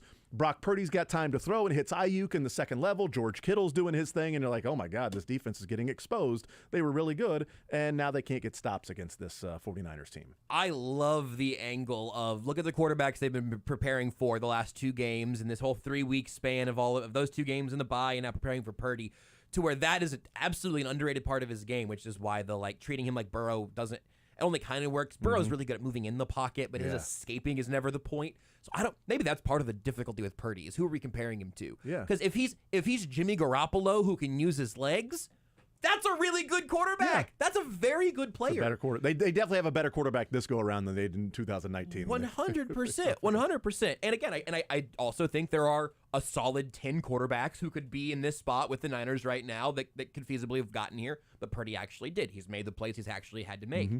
But the idea of hey, you guys have been really good at this thing against more mobile quarterbacks. Do they just try to keep that standard? Obviously, no Minahu in this game, but do they try to keep that standard and try to treat Purdy that way, or is there a little more desperation to hit the quarterback and get a little riskier? I don't know. How much do they respect Brock Purdy's legs? That's kind of a fun question. I was thinking if you do overkill and treat it like you're playing Kyler Murray a little bit, just the size, escapability, and arm to size comparison, I would say that it's like a lesser Kyler Murray. If you prepare for playing Kyler Murray out there, you're going to keep him in the pocket. He's short, and you're going to have big arms in the windows. I think that you just kind of go into it like you're playing him. I think the Chiefs' defense has an advantage that they faced off against much more mobile and more electric killer leg quarterbacks in Josh Allen and Lamar Jackson, that Brock Purdy is athletic, but if he gets outside the pocket, he can pick up the first down. Okay. But inside the pocket, he's not just going to duck and you're going to fly right over him like Lamar Jackson. You're going to hit him and fall off of him like Josh Allen. Like, he should be a guy that when you get there, you aren't having to be as worried about the crazy athleticism as Lamar. And when you hit him, you should be able to at least hold on to him and bring him down. I think there's an advantage of who the Chiefs have played in quarterbacks the last couple of weeks versus Patrick Mahomes is the best quarterback they will have faced in this playoff run for the 49ers in the 2 games they have played. Little bit of 5 years ago Russell Wilson, maybe? Yeah, I'm just kind of stretching for trying to comps. Find the comp there. Yeah, because obviously, maybe 5 years ago might be too long ago, but you get a little bit of a smaller quarterback who will take those deep shots and can also work in the intermediate and has no issues. We talked about Miley Cyrus as maybe the most confident person right now in the world. I think Brock Purdy is as confident at his arm as any quarterback in the league. Yeah. He is not afraid to make any throw. He is not afraid. I don't think there's a throw that Brock Purdy doesn't think he can make. I don't think he's afraid to make the mistake either, which is the place you want your quarterback to be in, I think. Yeah. But Jordan Love was a damn fine quarterback that the 49ers had to go up against. And they almost lost the game. Yeah. I mean, the Packers had the field goal with Anders Carlson, not Anders Carlson, that he missed. And then the 49ers go down there and they kick the field goal, take the lead, and then Jordan Love makes a terrible mistake, a mortal sin, as he called it, throwing back across his body to somebody that wasn't open. It was triple covered, and it was an interception. And then Jared Goff is really good, but Jared Goff is not going to be somebody you got to worry about with your legs. Like, you can tee off and say, we're going after Jared Goff. All right, we don't have to worry about rush lanes. We don't have to worry about any of that stuff. And by the way, this defensive line is nowhere near as good as that 2019 defensive line that the Chiefs went up against with the 49ers. That was a crazy good defensive line, because Hargrave hasn't been all that good. And, Bosa's really, really good, but we saw what Andy Reid was able to do in game planning for Bosa. I think there's a lot of advantages in this game, but the 49ers are damn good. And they're a, 14-win team this year, 14-5? Yeah, 14-5. Because I think they were 12-5 in the regular season. And then they beat the Packers and beat the Lions. So 14-5 are the 49ers. Can't so confirm. Yeah, right. So I mean, you're facing off against a damn fine team that's good enough, that has players that all can make plays, that are a deserving Super Bowl participant. Just as I think the Chiefs are a deserving Super Bowl participant, even though probably more unexpected than the 49ers was. And I think both sides of the... Not even probably, way more unexpected than the 49ers. And I think both sides of the trenches for the Niners are a little bit... Cut this into some billboard material or bulletin board material. But I think they might be a smidge overrated based off the reputation of what they looked like in that last Super Bowl. Here in Kansas City. I don't even know if nationally. But, we don't see the Niners every week, and they're on national TV plenty. But, oh, man, they still got Bosa and Trent Williams. There are other guys in those rotations must be just as good. And it's not at that level. But they do have a better quarterback right now and a better version of Brandon Ayuk at this point. The offense, even when you saw like Chris Conley getting some surprise run, this offense, healthy, which it largely is now, is deadly. I also, this was a question on Sound Off last night, of where does this Niners team rank amongst the teams the Chiefs have beaten in the playoffs? Great question. I think they are clearly number one. Not by a large distance, but it's clear to me. They're the best team they have faced? They're the best team the Chiefs will have faced because... Interesting. I would have put them number 2 behind the Niners, Ravens. or behind the Ravens? Yeah. And I get it, DVOA and everything, that all makes sense. But the entire season for them, it felt like the Niners were going to be the NFC team at the end that was going to stand there and slay whichever AFC team got to that point, whoever it was going to be. And maybe the Eagles at their hottest were going to be able to fight. And nope, that was not going to happen. So it felt like this was the Niners conference. Like, this was their birthright this year, was they were going to be the NFC team in the Super Bowl. And even when I liked the Ravens or thought, maybe if the Dolphins hadn't gotten so hurt, they could have been there. It felt like this was a Niners Super Bowl featuring somebody from the AFC, and I think that they earned that this season. That certainly could be. The Ravens defense might be better enough for them to be the deserving team there, but I'm going to continue to hype up the opponent and not underhype them, because I feel like that's a healthier way to live right now for me personally. My issues last week when I said that if both teams played their A game, that the Ravens would win. So my issue last week was, and why I feel differently this week, is that watching the game last week, the best unit on the field was the Chiefs defense. Chiefs defense played their A game, and look what they did. Yeah. So if the Chiefs defense is playing their A game, then I think they can get turnovers, they can cause havoc, they can confuse Brock Purdy. If they're on their A game, they can, you've got Ayuk. Kittle is awesome. Ayuk, Debo's a guy that's, going to be used in different ways.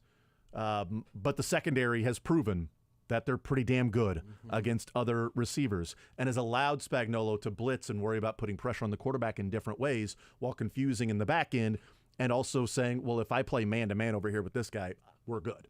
We're good, and we're going to be able to do that. That if the defense plays their absolute A game, then they're better than the Chiefs or than the 49ers.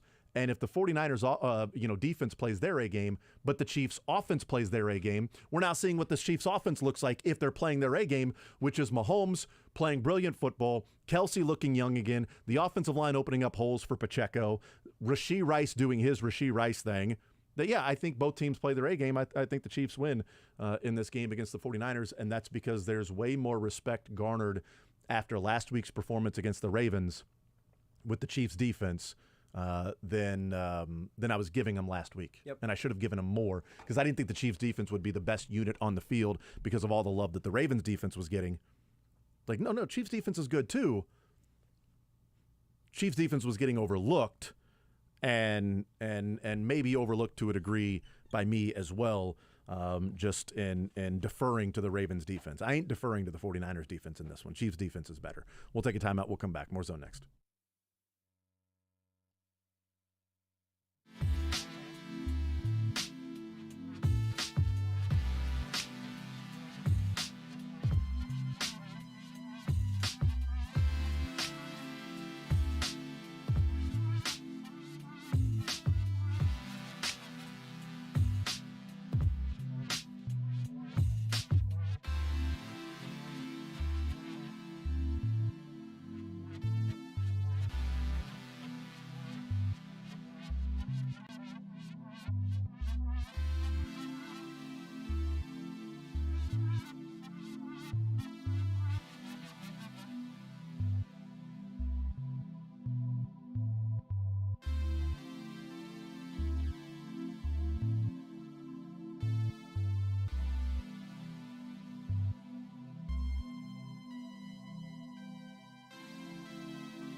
after, continue talking some Super Bowl.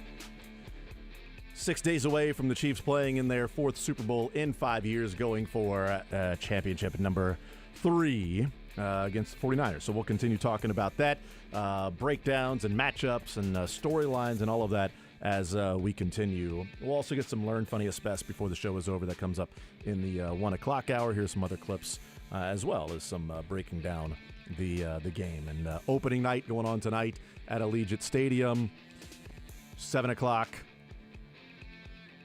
And, of course, 8 o'clock, KUK State tonight. You can hear it right here on Sports Radio 810 WHB pregame starting at 6:30. We'll take a timeout. We'll come back. Field Yates, ESPN NFL Insider. We'll talk with him coming up next.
He'll help you fantasy focus while he scoops the news. He's on TV more often than he's in bed. He'll break down the NFL without a single hair ever out of place. It's Field Yates of ESPN. Now in the zone with Jason Anderson on Sports Radio 810 WHB. All right, we'll continue right here on Sports Radio 810 WHB. Jason Anderson with you, Josh Brisco, Dylan Michaels heading up until 2 o'clock. Mick Schaefer joins us an hour from now. We got Learn Funniest Best coming your way. Field Yates from ESPN, NFL Insider, joining us here on Sports Radio 810 WHB. And, Field, there's the opening night with the media and everything going on tonight for the NFL. But it was kind of a preview to the opening night last night with the Grammys and Taylor Swift and everything, and Travis Kelce's girlfriend that's there. And apparently big news around. I thought they were married. Isn't that what Romo kept saying? Well, my wife noticed when she walked out on the red carpet, she was wearing a white dress. And my wife goes, is she trying to sort of preview something? And then like 10 minutes later, Bridal Magazine on Instagram tweeted out and said, Taylor Swift in her wedding era, ? My wife was like, I had it first. But Kansas City, the highest rated city, watching the Grammys last night. Doesn't surprise me, although my wife and I might have given Kansas City a run for its money with the reactions that we had last night during the Grammys. I got to be honest with you. Obviously the Taylor thing doesn't bother me any way, shape, or form, so I've been able to distance myself from that conversation. I just enjoyed that last night. Last night was entertaining. It was a nice change up from football, and I don't know, maybe I'm too much of a mensch, but I think it's cool that the most popular person on the planet, or at least on the very short list, also has this very natural sort of cheerleader's not quite the right word, but it was that the happiness that she was sharing for various artists who certainly are no slouches in their own right last night was really cool. Like the number of moments where the camera panned to Taylor Swift and she was cheering on, even in the case of a fellow nominee for the same award, I thought was a cool moment, a cool thing to see last night, and a good few clean hours of fun last night during the Grammys. All right, so we've got some news that we want to put out there. It is not football related. It's not NFL related, Field Yates, but it is breaking news, and that is a tweet that went out about 2 minutes ago. I saw this from my friend Jeff Paskin. That's right. Tweet from. You want to do 10 minutes on Bobby Witt? We can.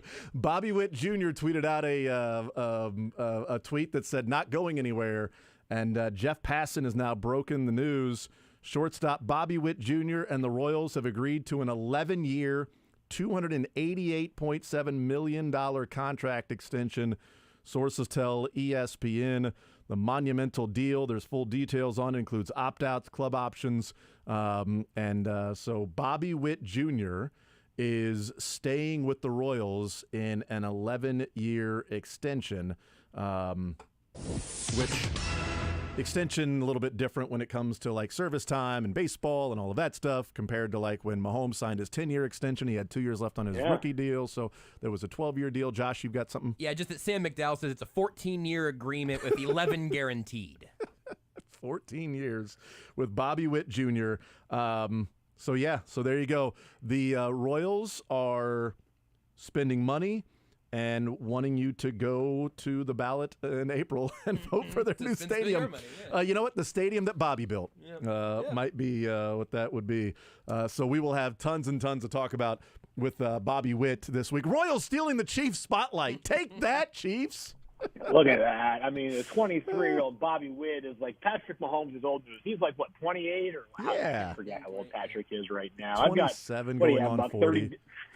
30 dingers last year for Bobby Witt. The centerpiece of this franchise that is in this transformative stage. This is my attempt to break down baseball. I should probably leave to the experts, but while I may not necessarily be the most ardent follower of the Kansas City Royals, I do know that Bobby Witt absolutely rules.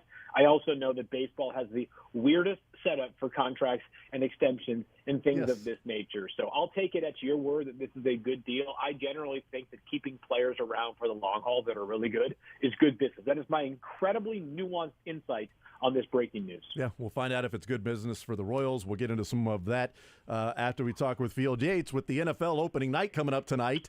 Let's go. The storylines, I mean, is this going to be a week dominated by the game manager conversation, or will that get played out soon and we can get into like breakdowns of what we think will happen on the field? No, not going to happen. Just get used to it. You know, and I've told people this more and more because you know, these are things that have entered into my own life as I sort of chart and navigate like where how I want to spend my energy on a day-to-day basis. I tell people all the time, like you do have some latitude over what you consume and who you consume, right? Mm-hmm. So here's the deal.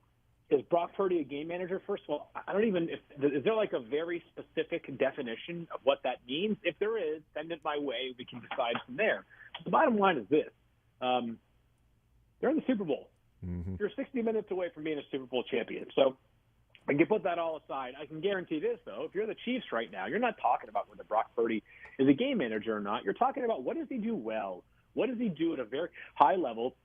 It makes life difficult on defenses, as it has for much of this season. What are the challenges that we have to slow down? When the Chiefs played the 49ers last year, I believe those were the final games of Jimmy Garoppolo's tenure before I know it was because Brock Purdy didn't lose a start, quote-unquote lose a start, until the NFC Championship game last year. So it's the first time seeing him.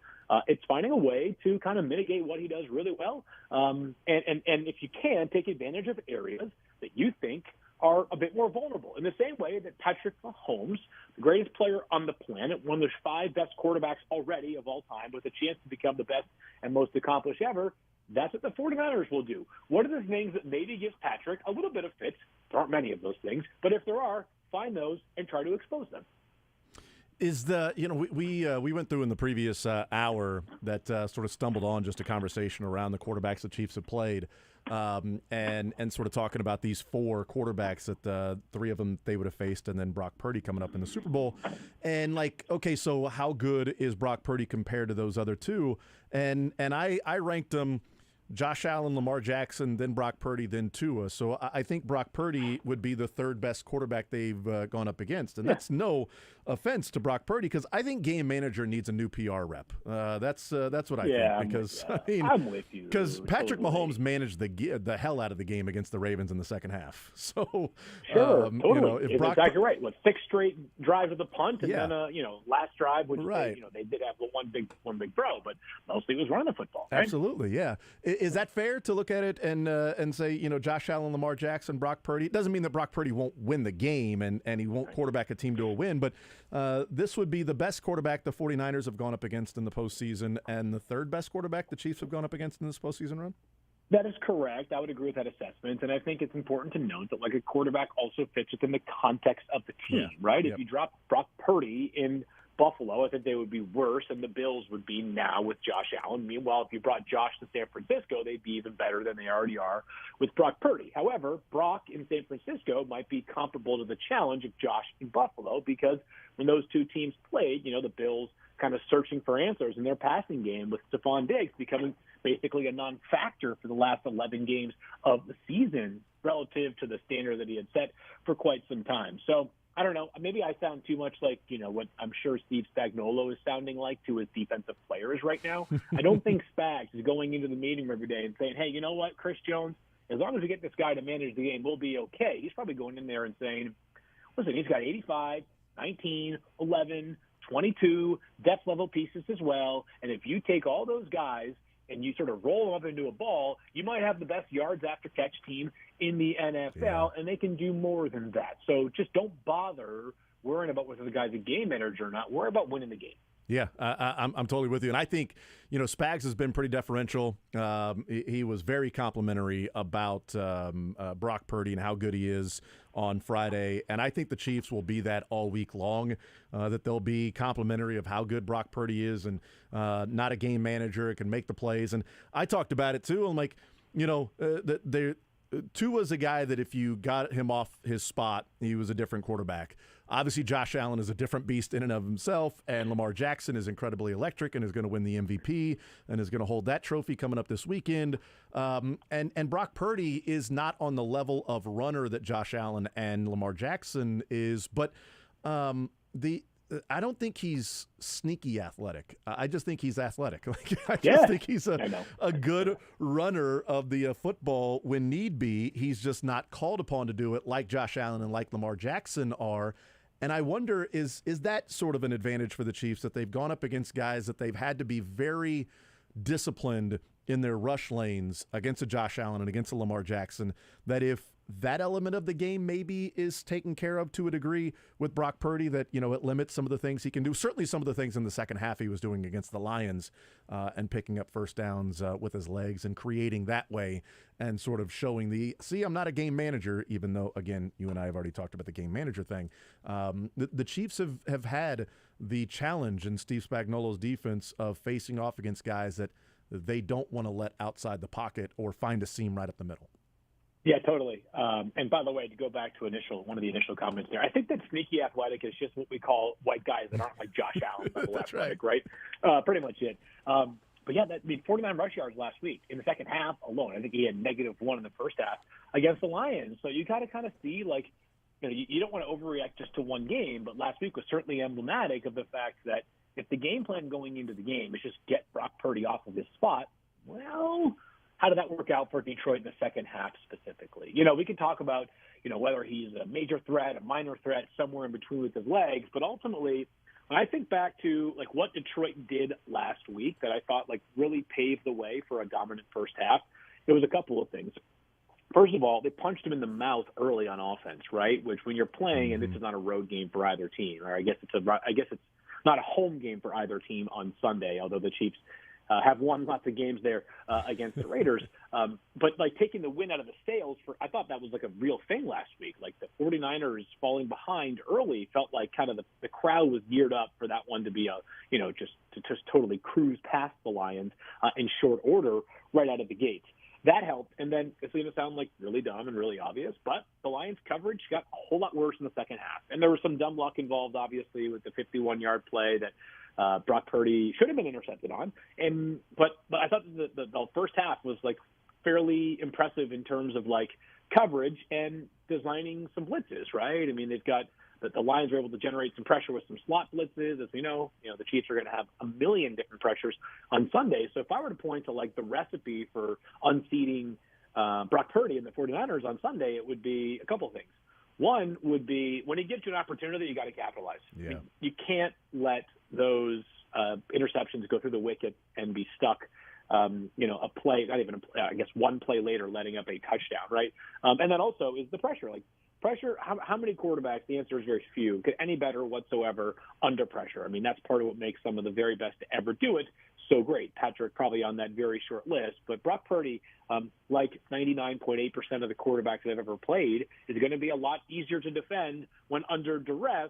Call me crazy, but if the Chiefs can get pressure on Sunday, they've got a really good shot to win. Yeah, I'm with you. Matt Verderame, we talked with him in the 11 o'clock hour from Sports Illustrated, and he was pretty bullish on the Chiefs and their defense. And I think Steve Spagnuolo, and he had mentioned that maybe Steve Spagnuolo might be considered for Hall of Fame status if the Chiefs win this game, and even as a defensive coordinator. And I just think that's how good Steve Spagnuolo has been as a defensive coordinator, what he might be able to do against Brock Purdy in this game. And so we'll find out. I'm pumped to watch it.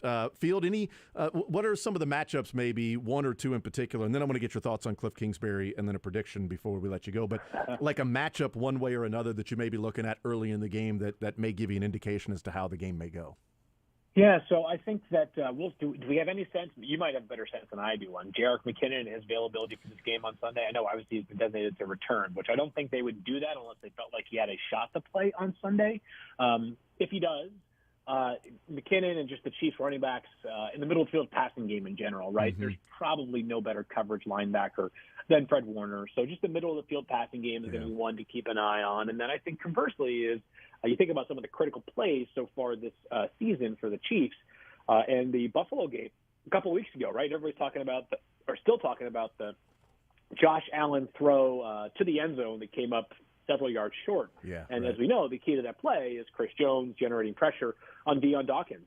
The movable chess piece, Chris Jones, I think is a key one to watch because while obviously you'd imagine, the majority of his snaps are going to be, from three technique to three technique, the fact that he can be moved around to different places is going to impact how the 49ers protect. And, it's going to potentially expose, at least highlight some of the players that aren't, as dominant as Trent Williams.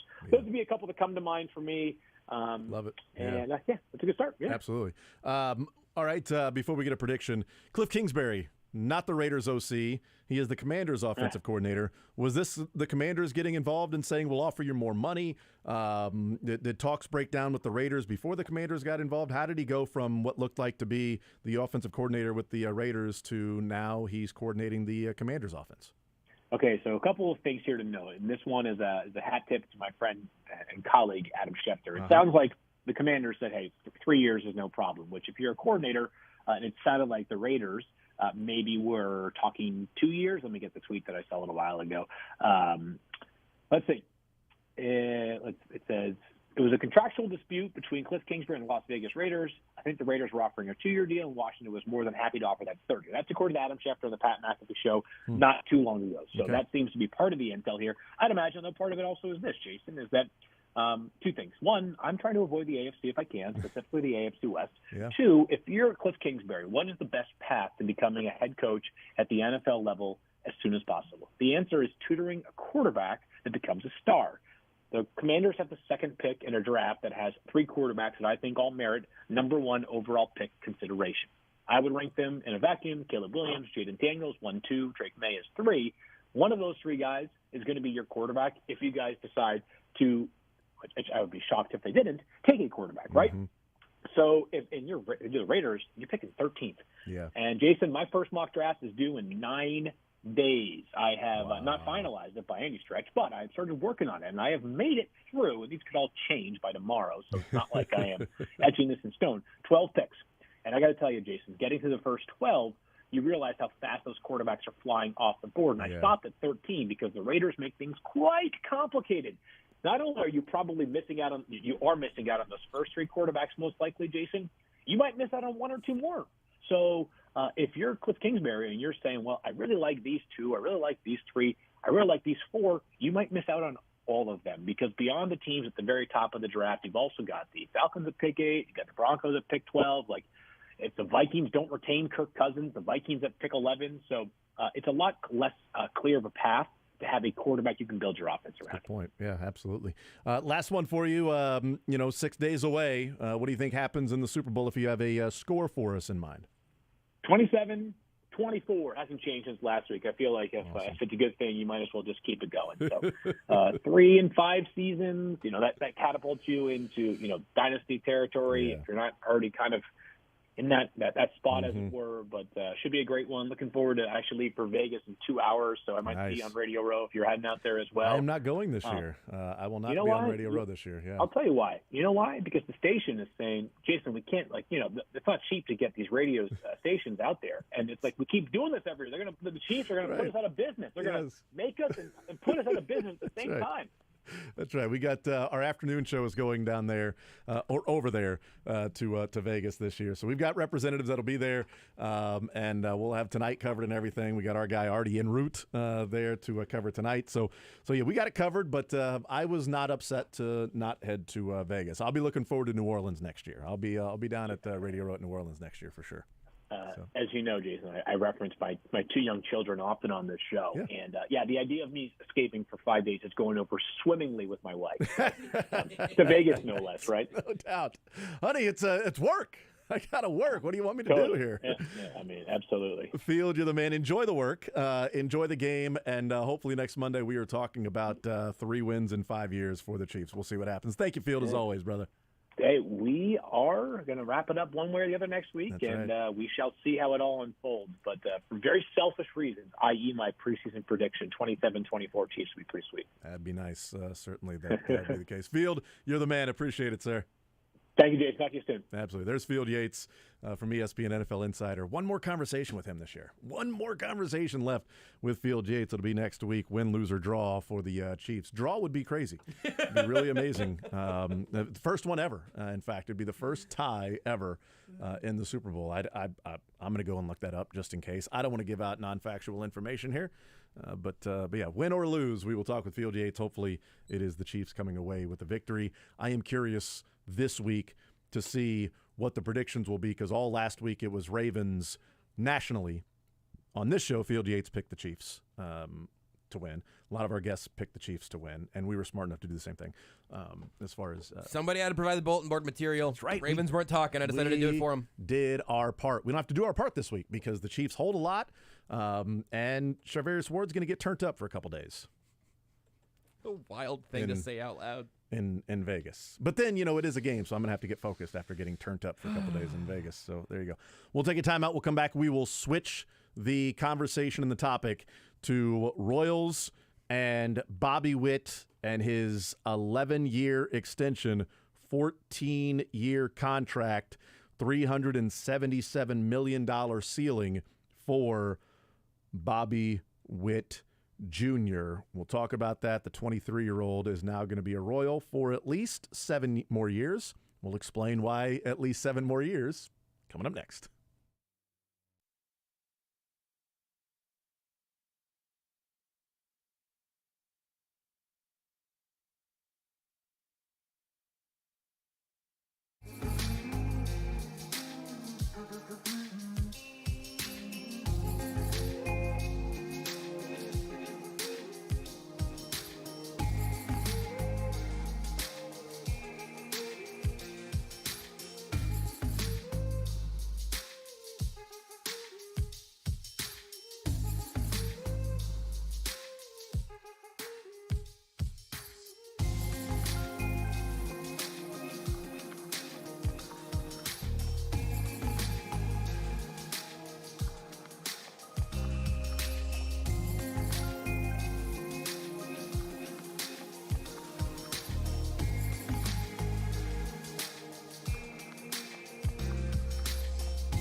All right, we continue right here on Sports Radio 810 WHB. Change of plans the rest of the show, or at least for the time being. Bobby Witt Jr. is a Kansas City Royal more than just for the time being. Bobby Witt Jr. is going to be a Royal for at least 7 more years. Before today, there was the potential of only 4 more years of Bobby Witt. 4 years and then being a free agent at age 27. Which was going to be a massive deal if he continues on this trajectory, which would be amazing if he did. You're talking about Hall of Fame, all-time great status if he continues on a trajectory of potentially 30 and 50 in year 2, and fantastic shortstop defensive play when he went from being a butcher over at shortstop to then being a damn fine player at shortstop that would make highlight plays. And the bat was there, and the speed was there, and the batting average and on base and all of those things coming along, and the power, we know about that, like growing into a bona fide superstar, top 10 MVP voting, et cetera, et cetera. 4 years left was going to be one of those to where your time frame, your timetable was so truncated that you had to just hit on so many different people and get it right so often to put around Bobby Witt Jr., because walking away and watching him sign a massive deal after and maybe getting a trade package back and what that trade package could have been, no idea what that could be in 4 years. But then having some of these other guys around him and then go, all right, let's start over. And Royals fans had gotten to the point of being tired of doing that. Let's start over. This first group that came along and won the World Series was awesome. And then starting over again. And the rebuild was way too long. And the let's see what we have year, the terminology that John Sherman used, talking about last year, evaluation season, they evaluated. They found out guys that can and cannot play. They gave opportunities to guys that either took advantage or did not. They gave Bobby Witt an opportunity to be the everyday shortstop. And not only did he take advantage of it, he showed that he is more than capable, that he is the shortstop of the future for this team. And now he's going to be a Royal for at least 7 years. His contract for with the Kansas City Royals, a number of details out there. So he's entering his 3rd Major League Baseball season. Contract allows Bobby Witt to opt out after the 7th, 8th, 9th, and 10 years of the contract. So he can opt out after 7 years. So that would give him 9 years with the Royals. 2 he's already played and 7 more. He can opt out after the 8th, after the 9th, after the 10th. It includes a club option after the 11th season that would tack on 3 more years and $80 million to the contract, giving it a ceiling of 14 years, $377 million. Do you have other details as to sort of the breakdown of this while I was talking to Field? I'm doing math. I'm trying to. I think you got most of it. But Preston Farr just tweeted that Witt will make $148 million in the first 7 years of his deal, and that's kind of I've got the MLB Spotrac page up and everything, and the final number here feels eminently reasonable to me.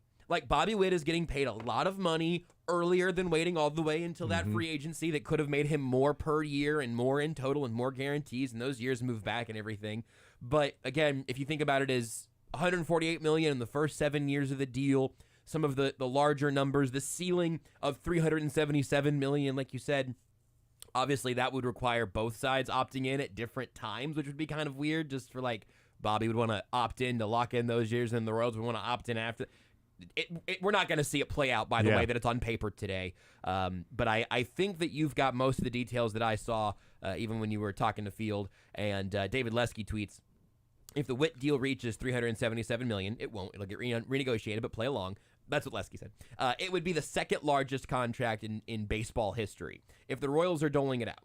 And then $288.8 million is 14th largest if you want to look at just the guarantee. The Jeff Passan also writes in the story that had a deal not been completed, the Royals could have begun entertaining the possibility of trading Witt. talks about some of the other particulars that may go along with that. But, that was the worry, is like, okay, if you can't get this done, how soon do you need to start examining trading Bobby Witt? And what I had talked about going into this offseason was, can you sign Bobby Witt to a long-term deal? Can you try to work something out with Bobby Witt in a long-term deal? Offer Shohei $500 million because he's going to say no, and then say, we are investing in the ball club, go to the ballot in April. Right. Now, they've already shown that they're investing in the ball club. This was something that I didn't know if Bobby Witt would be open to, quite frankly. Yep. That's the thing, is both sides had to be open to this. I didn't know if Bobby Witt was going to be open to this. I'm happy for the deal. It ain't my money. But also, I know that the Royals are playing a different game than some of the other teams in Major League Baseball. It's a joyful time right now. It is a risk. Now, some of the risks they have made have been later on in careers. Didn't sign Hosmer to a long-term deal. Now looking back, thankfully. Yep. Signed Salvi over and over again. That may be a contract that's rough for the Royals right now. Maybe keeping them from a team giving up a lot to trade for him. Maybe that's the case. But those are later on in their careers. Right. The early on contract of investing in a 23-year-old who isn't even in his prime yet and giving this type of money, we haven't really seen that from the Royals. So it's like, well, Alex Gordon, that was a bad contract. Yeah, late in life and keeping him a Royal forever. Well, Salvador Perez, this is a rough contract. Okay, maybe repaying for him being very affordable at a time, and also hopefully you're trying to make him a Royal for life.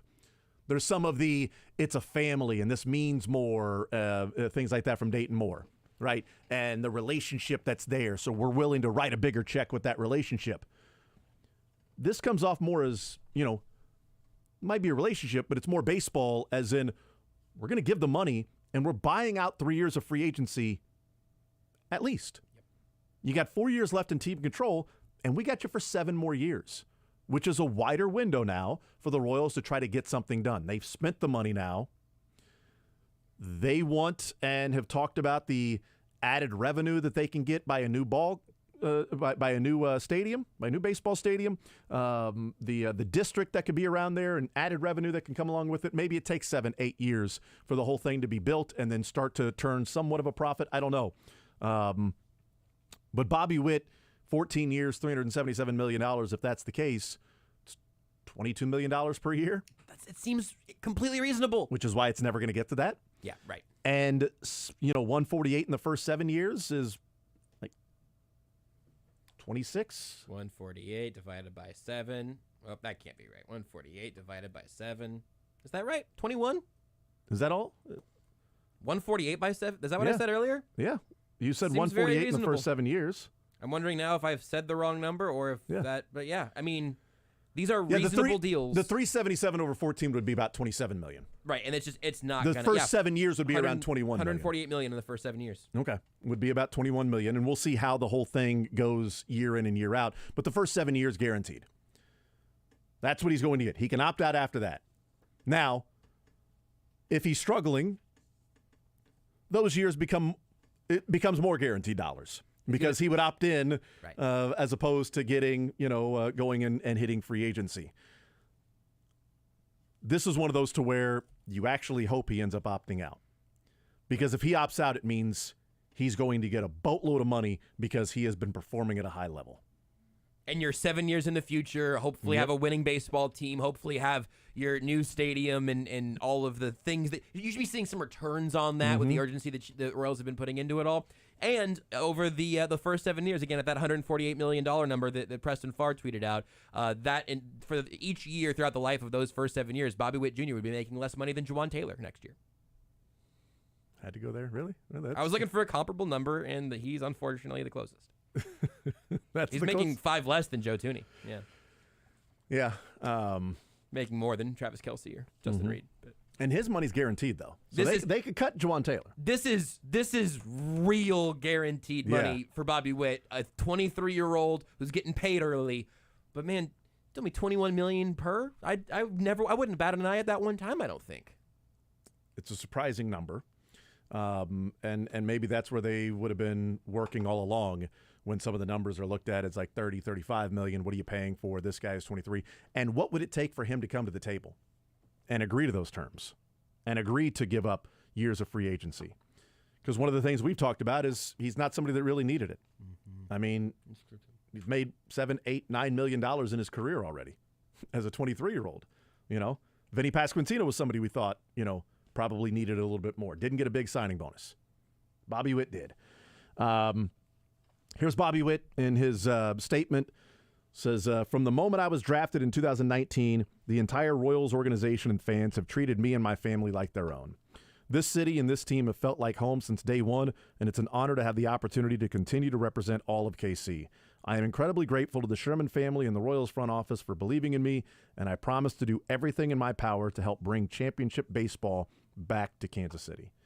You know, he talked about at the Royals Fan Fest over the weekend, or whatever they're calling it now, and said, you know, it's February and pitchers and catchers reporting and everything, and you know, everything's red. It's like, you know, how do we make that blue? How do we get that to be blue? And it was blue, you know, at one point. I mean, 2013, 14, 15, like it was blue. Yeah. And, you know, the Chiefs played the Lions in England, and nobody really remembers it other than it was the morning of the day that they won the World Series against the Mets. That's how I remember that they played the Lions that day, is because of the Royals winning the World Series later on that night against the Mets. Like, it was blue. Can it be blue again? Yeah. It'd be awesome if it's purple. You know, can it be blue and red constantly, like at the same time, where you're making the playoffs and you still have Patrick Mahomes and, you know, what's going on with the Chiefs right now? That would be great. John Sherman, his statement, we are extraordinarily proud to announce an historic deal with a very special player. Like our fans, I'm thrilled that this ensures Bobby will compete in a Royals uniform for many years to come. Bobby makes us better, and I'm grateful for his commitment to our fans, our city, and our team. J.J. Piccolo, his statement, from the day we drafted him, we felt confident Bobby would become one of our game's brightest stars and biggest talents. These last 2 seasons have been confirmation of that talent and proof that he's an even better teammate. We know he wants to win here for our fans as much as we do. So there you go. There's the statements from Bobby Witt, John Sherman, and J.J. Piccolo.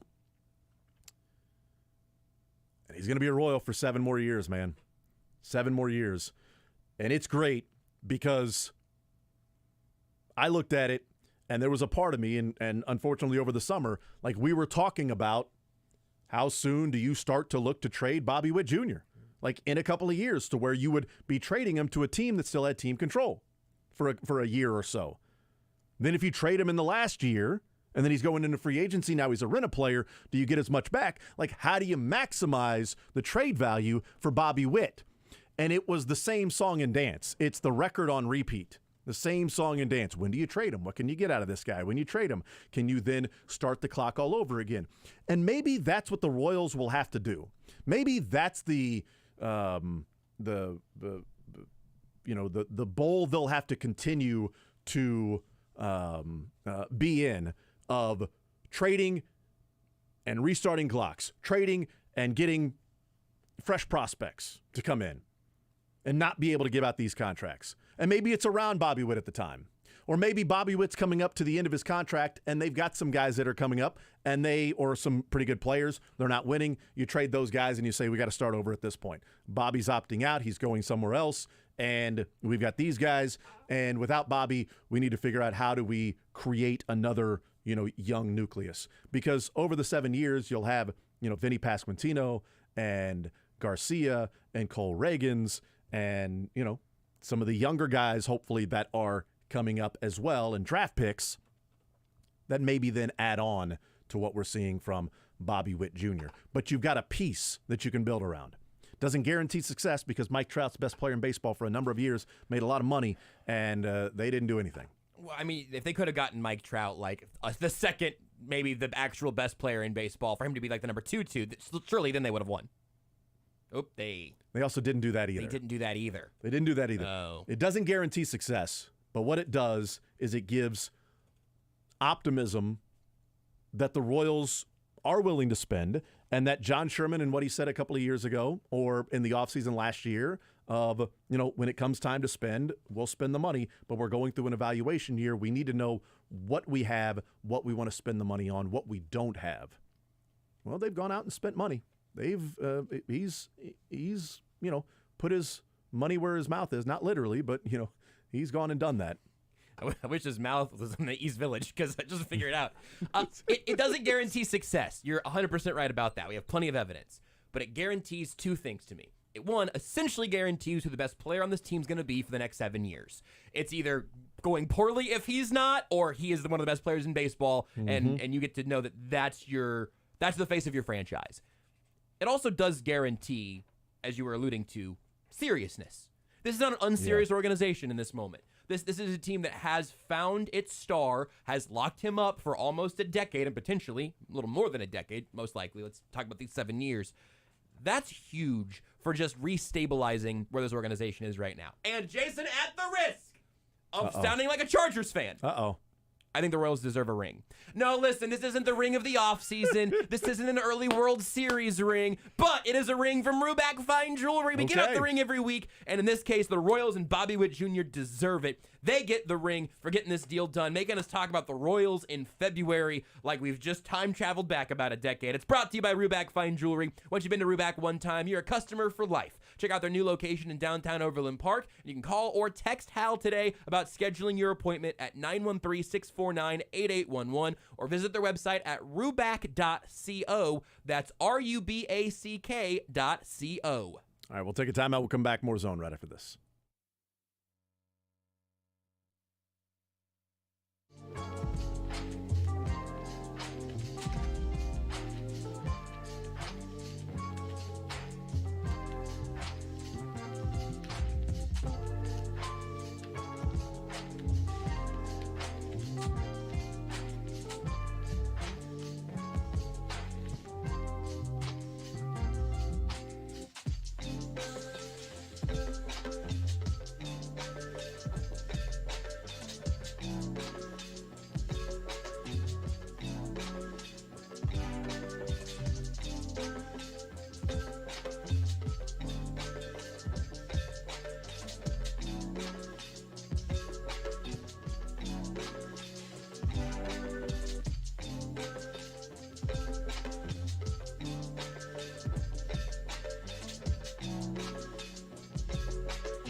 trajectory-altering deal with Bobby Witt Jr.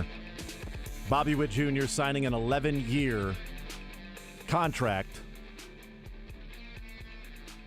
7 years of that guaranteed. He's got 3 options. And then the Royals, after 11 years, have a 3-year team option that can make it a 14-year contract. The 37-year-old Bobby Witt Jr. going up to bat for the Royals. And there's no chance it'll be the 14-year, but you get the point. They can always renegotiate, they can extend, they can do some things like that. But at the very minimum, this contract, the Royals have bought out 3 years of free agency for Bobby Witt Jr. Remarkable. Remarkable. More next.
Sports Center.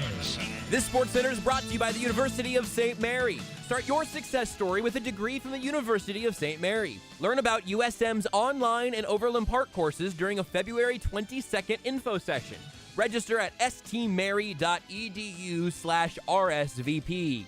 The biggest news of the day here in Kansas City, believe it or not related to the Super Bowl, because Bobby Witt Jr. has a new deal. His deal with the Royals has opt-outs after the 7th, 8th, 9th, and 10th years of his 11-year contract. It also includes a 3-year club option that can take the total value of the deal to 14 years and $377.7 million. That's all according to Jeff Passan, who broke the original numbers at 11 years, $288.7 million for Bobby Witt Jr. as the Royals lock up their cornerstone. We'll talk about that more with Mick Schaefer of KSHP 41 next. I'm Joshua Brisco. This is Sports Center.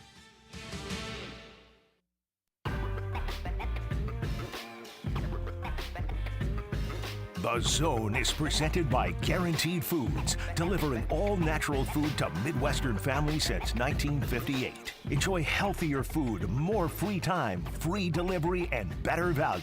Go to GuaranteedFoods.com.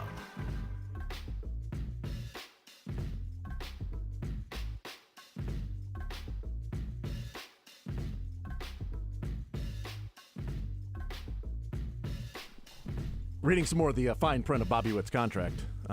Says, hell yeah, at the bottom. That was odd there. Mick Schaefer, KSHP 41 sports director. Mick, what do you think? What do you think, man? Would have been great news to break next week, right? I'm already... You don't have anything to talk about now. All right. Stressed out enough.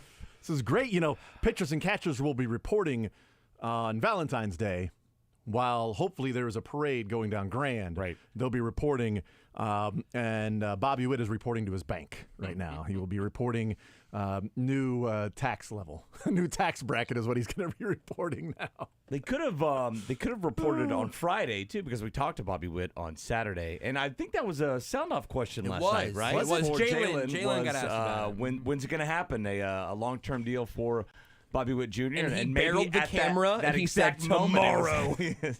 Noon. You want a little afternoon delight?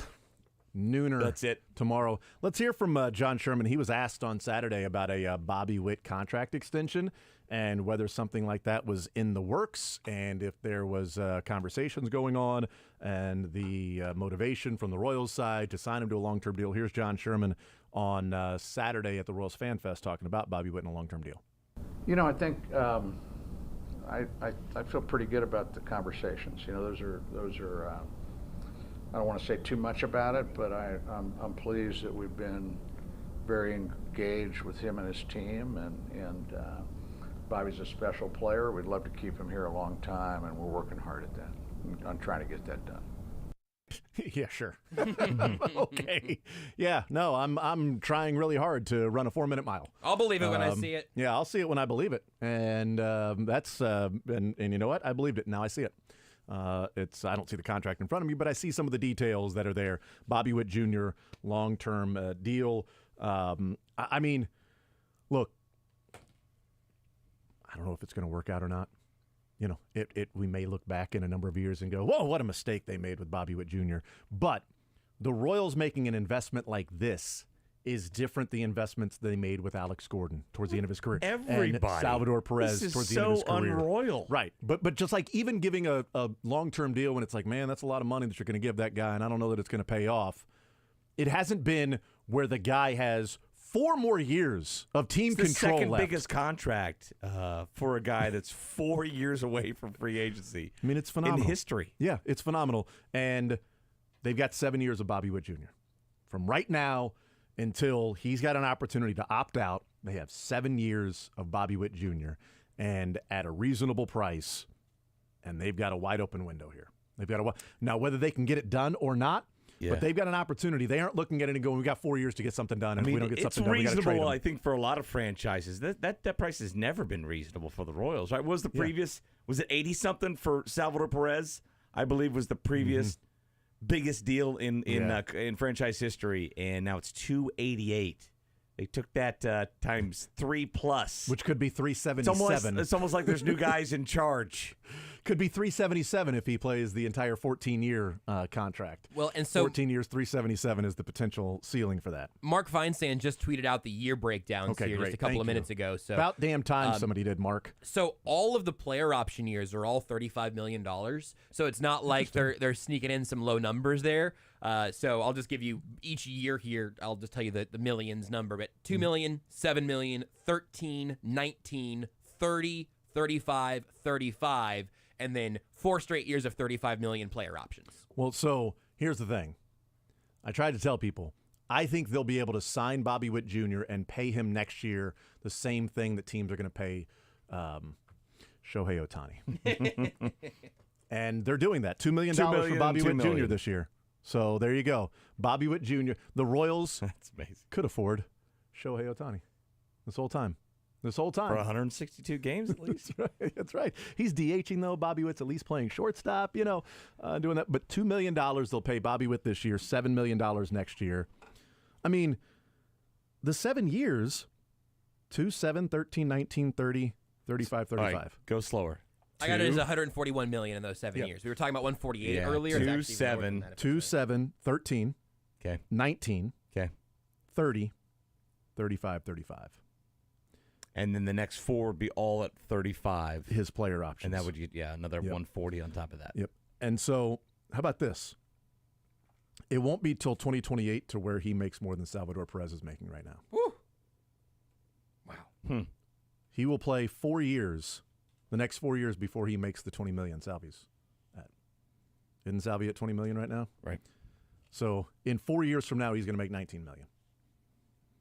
I mean, but he's guaranteed 7.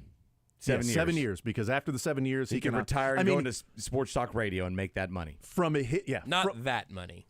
Well, no, he would make that money no matter what. Oh, okay. Well, if he retired, not retiring, no. But you get the point. He can be awful and take a second job as a sports talk radio host by while playing like 70 healthy games a year.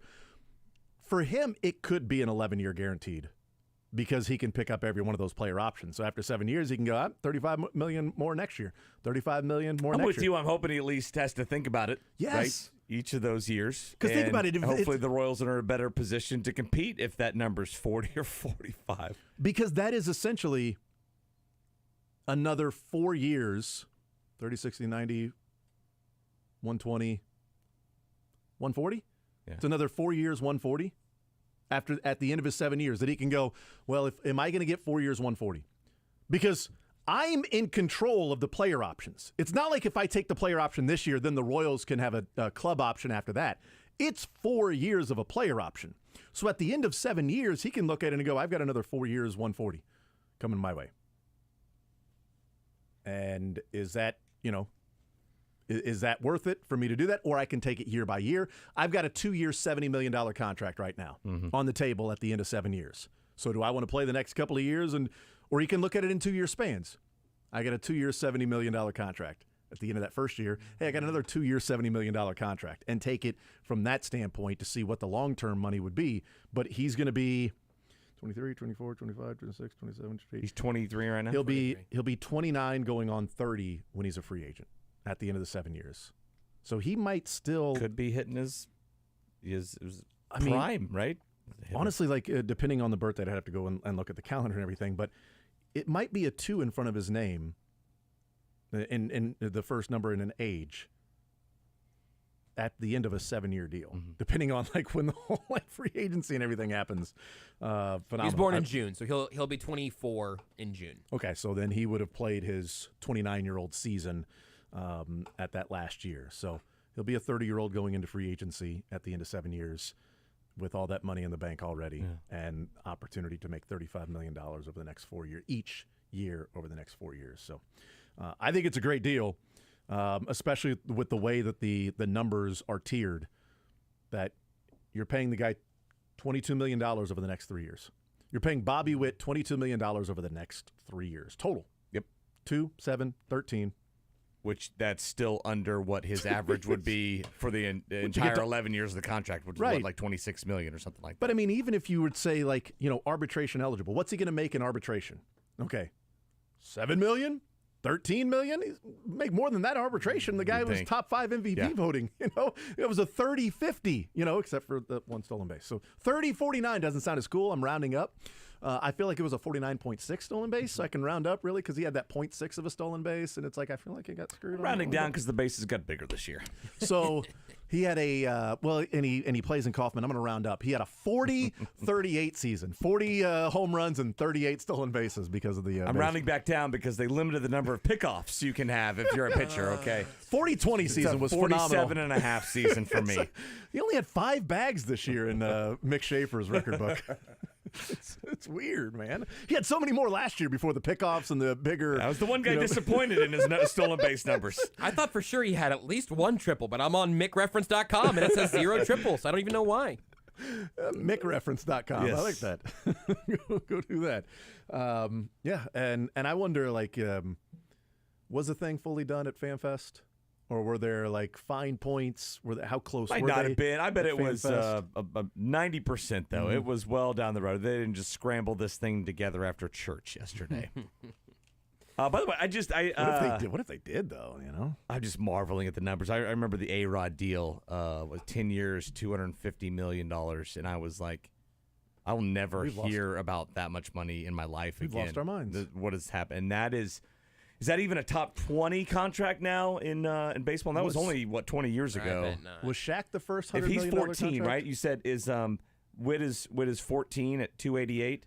It could be. I bet it's around 20. 11 288. 14 377. Yeah, it depends on if you're doing the year numbers or the total value. Was Shaq the first $100 million contract? Like total Sounds value? Right. I think that was. It was like because it was A-Rod was the biggest at the time. Yeah. Because I remember at the time it was like, well, I mean, once you're at like 115 or 119, the difference between the Magic and the Lakers, I mean, it's indiscernible. I mean, come on, once you get to that level, like distinctions of that, minute are not even worth making. Now you got NBA seventh men making that much money. Matthew Dellavedova, $70 million. Wow. Okay, good for you, Matthew. It's almost like the Royals might need a new building to help pay for this contract. Yeah, call it 7 years down the road. Call it the stadium that Bobby built.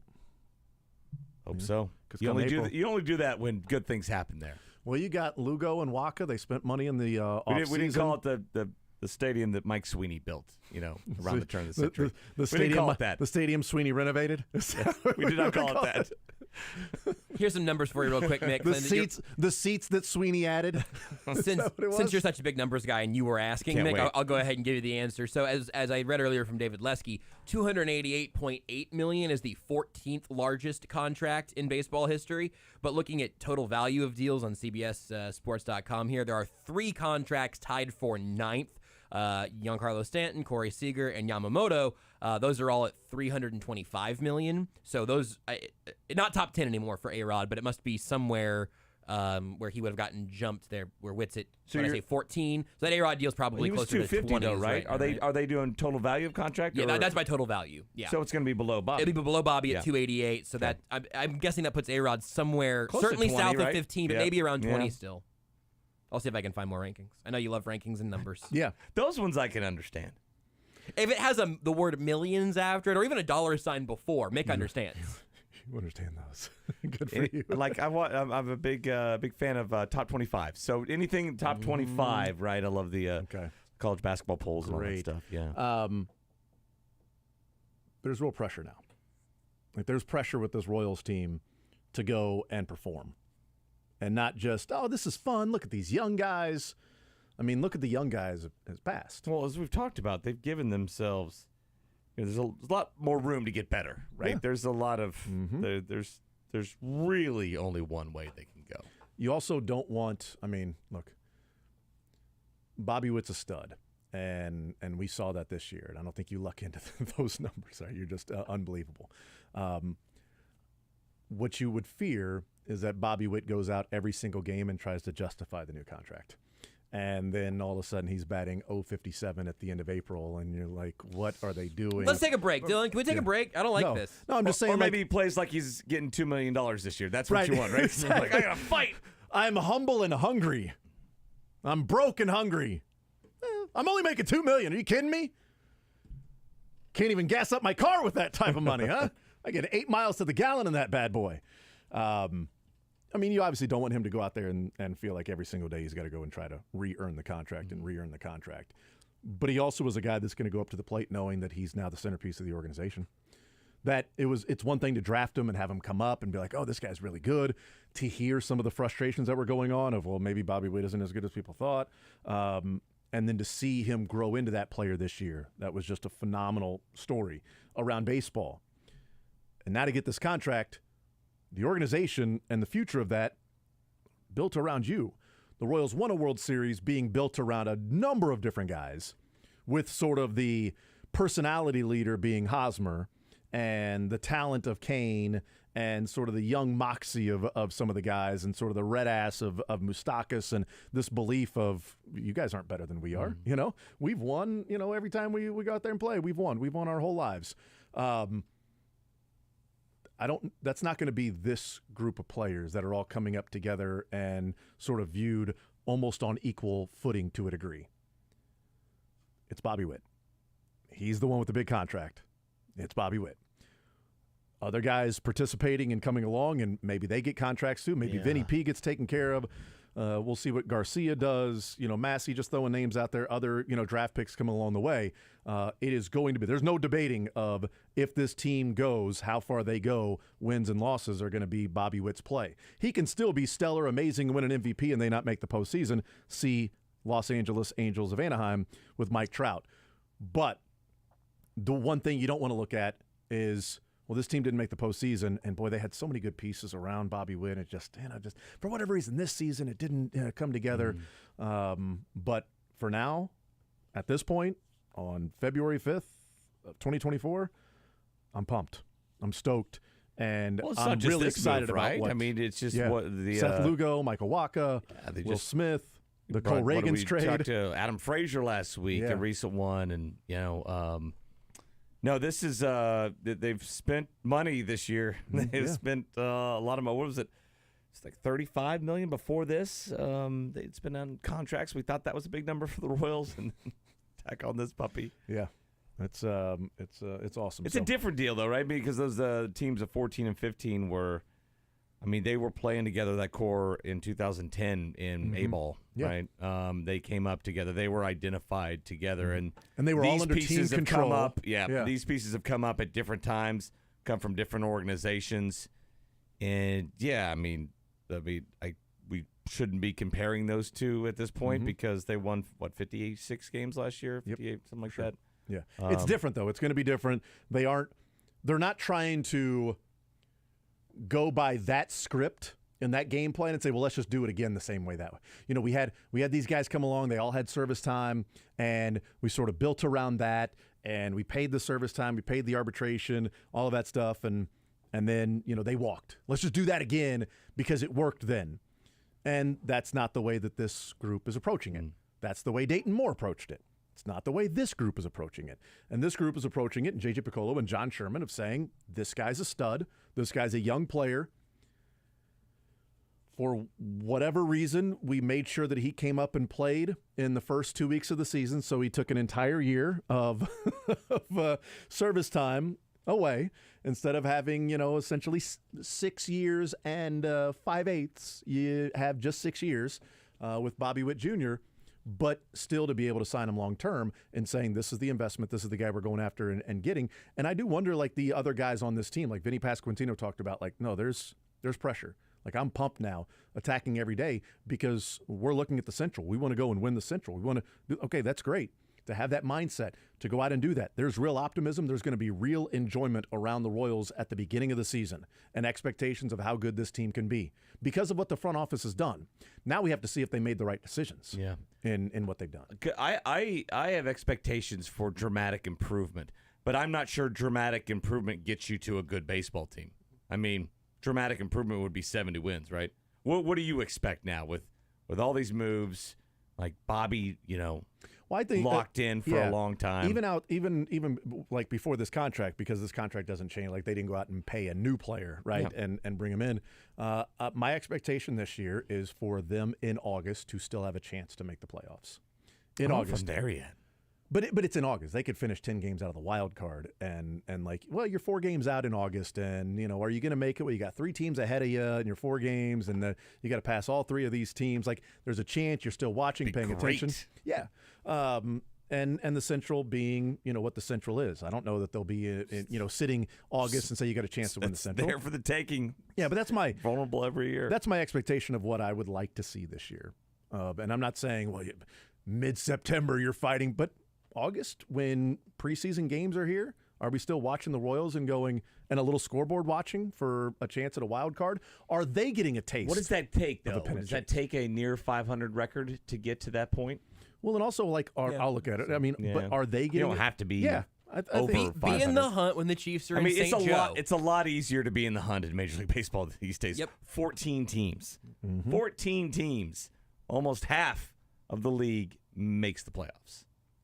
So, honestly, yeah, there's really no excuse to not be in a conversation about it in August. Yeah, and does this team get a taste of that?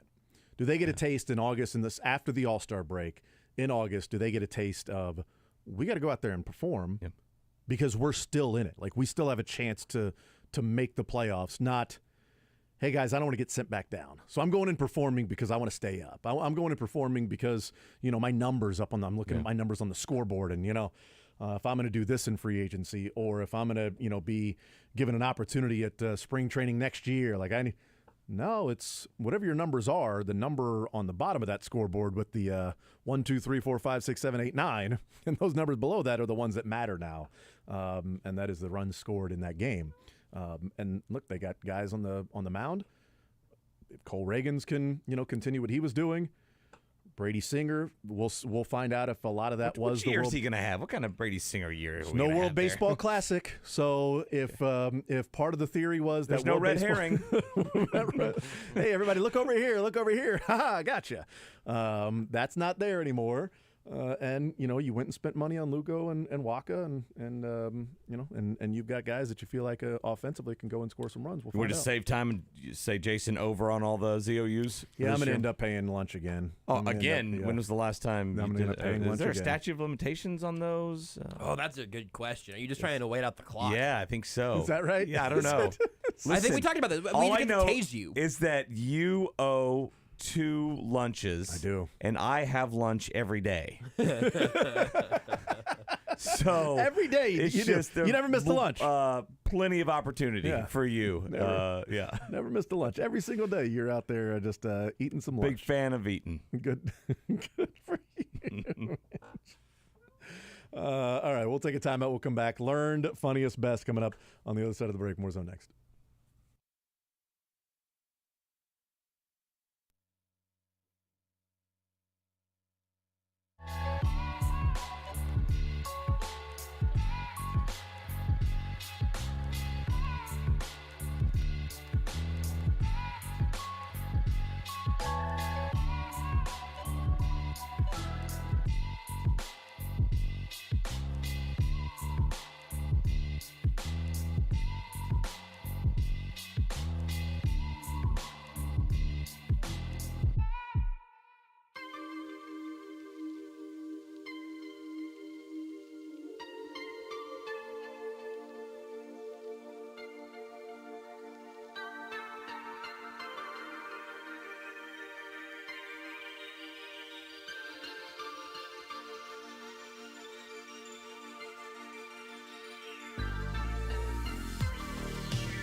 right, we continue right here on Sports Radio 810 WHB. Jason Anderson with you, Josh Brisco, Dylan Michaels, Mick Schaefer, KSHB 41 Sports Director, hanging out with us.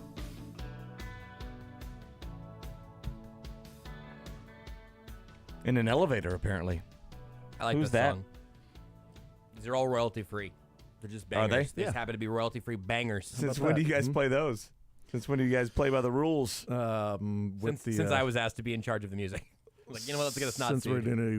since we're on Twitch and other things like that. Yeah, we stream it. We don't want to get dinged by the bots. That's right. Time for Learn Funniest Best, presented by Pyramid Roofing. For a free estimate, 816-966-1101 or pyramidroofingkc.com. We go around the room and also the control room where Dylan is and tell you what we learned from the weekend, funniest from the weekend, and best from the weekend. What I learned was, I learned about a lot of new artists that aren't so new You to watched other those people. Grammys, huh? Yeah, I watched the Grammys, and I learned about a lot of new artists, and there's pretty good ones. It's SZA. She's pretty good. Yep. Pretty good. Victoria Monet, Found out there's another Monet, spelled different. Yeah. But Not I'm Janelle. like, not Janelle, who was up for, Album of the Year. I know Taylor Swift ended up winning it, but would have been there was going to be a Kansas City connection regardless. Yeah. If it was Janelle or Taylor that ended up winning the Album of the Year. But I had no idea who Olivia Rodrigo was. Really? Seriously? No, You definitely had heard. I've heard the You've songs. heard all of her Okay, breakup, 'cause- 16-year-old breakup songs. Right, but Yeah. then I saw Commercials, the commercial that was Right. out there, and I'm Yeah, like, oh, the that's iPhone her. one, yeah. Oh, yeah, Yep. that's her. Okay, yeah, Right. for sure. She had a good performance. I heard that song. I was The kind of watching vampire, off. yeah, and it was a on, yeah. good performance. I liked it. My son thought it was real blood. I was like, no, it's just It's ketchup. it's just ketchup. chorus Always of that ketchup. song. I wonder what the lyrics were last night. Bloodsucker fame. What was the? Yeah. Do you remember what the next word of the chorus was? Fame lover, maybe. Bloodsucker. It could be bloodsucker fame lover. That could have remember. been. I can't remember what That could she have been said, it. but it was very appropriate. Good. It Great. was perfectly I love to fine. hear that. But Trevor Noah did ask her in the monologue and said, I cannot wait to see what you rhyme bloodsucker with. Okay. All right. Okay. So apparently And, that was covered. your song, I cannot wait to see And what you were watching from the very beginning. Look at Well, you. the only reason I told this earlier, like, Juliet is Taylor Swift fan, and so I'm like, oh, well, let's watch. I had it on my iPad, and like the red carpet was going on, and like I didn't realize Taylor Swift was going to be like the last person on the red carpet, right? So it's on the iPad, and we're doing other things, and then finally Taylor Swift, is on the red carpet, and Juliet, and I'm like, well, I do want to see. I made it this far. It's 7:00. I want to see the Trevor Noah monologue. I like the monologues in these shows, and Trevor Noah did a really good job. And then I believe they come out with the first award was Song of the Year or Record of the Year, one of the two. Is that different than Album of the Year? Yes, it is. Record apparently is just one song, but it's not a single because that would be Song of the Year. So yeah. Whoa. You guys are on top of it. Good It's work. fine. No, they had a whole bit with Meryl Streep up on the stage going. So hold on. So Record of the Year? Yeah. Well, Record of the Year is. Well, so it's just a single? Well, no, it's not a single because, well, wouldn't it be Song of the Year? Well, actually, Song of the Year is this.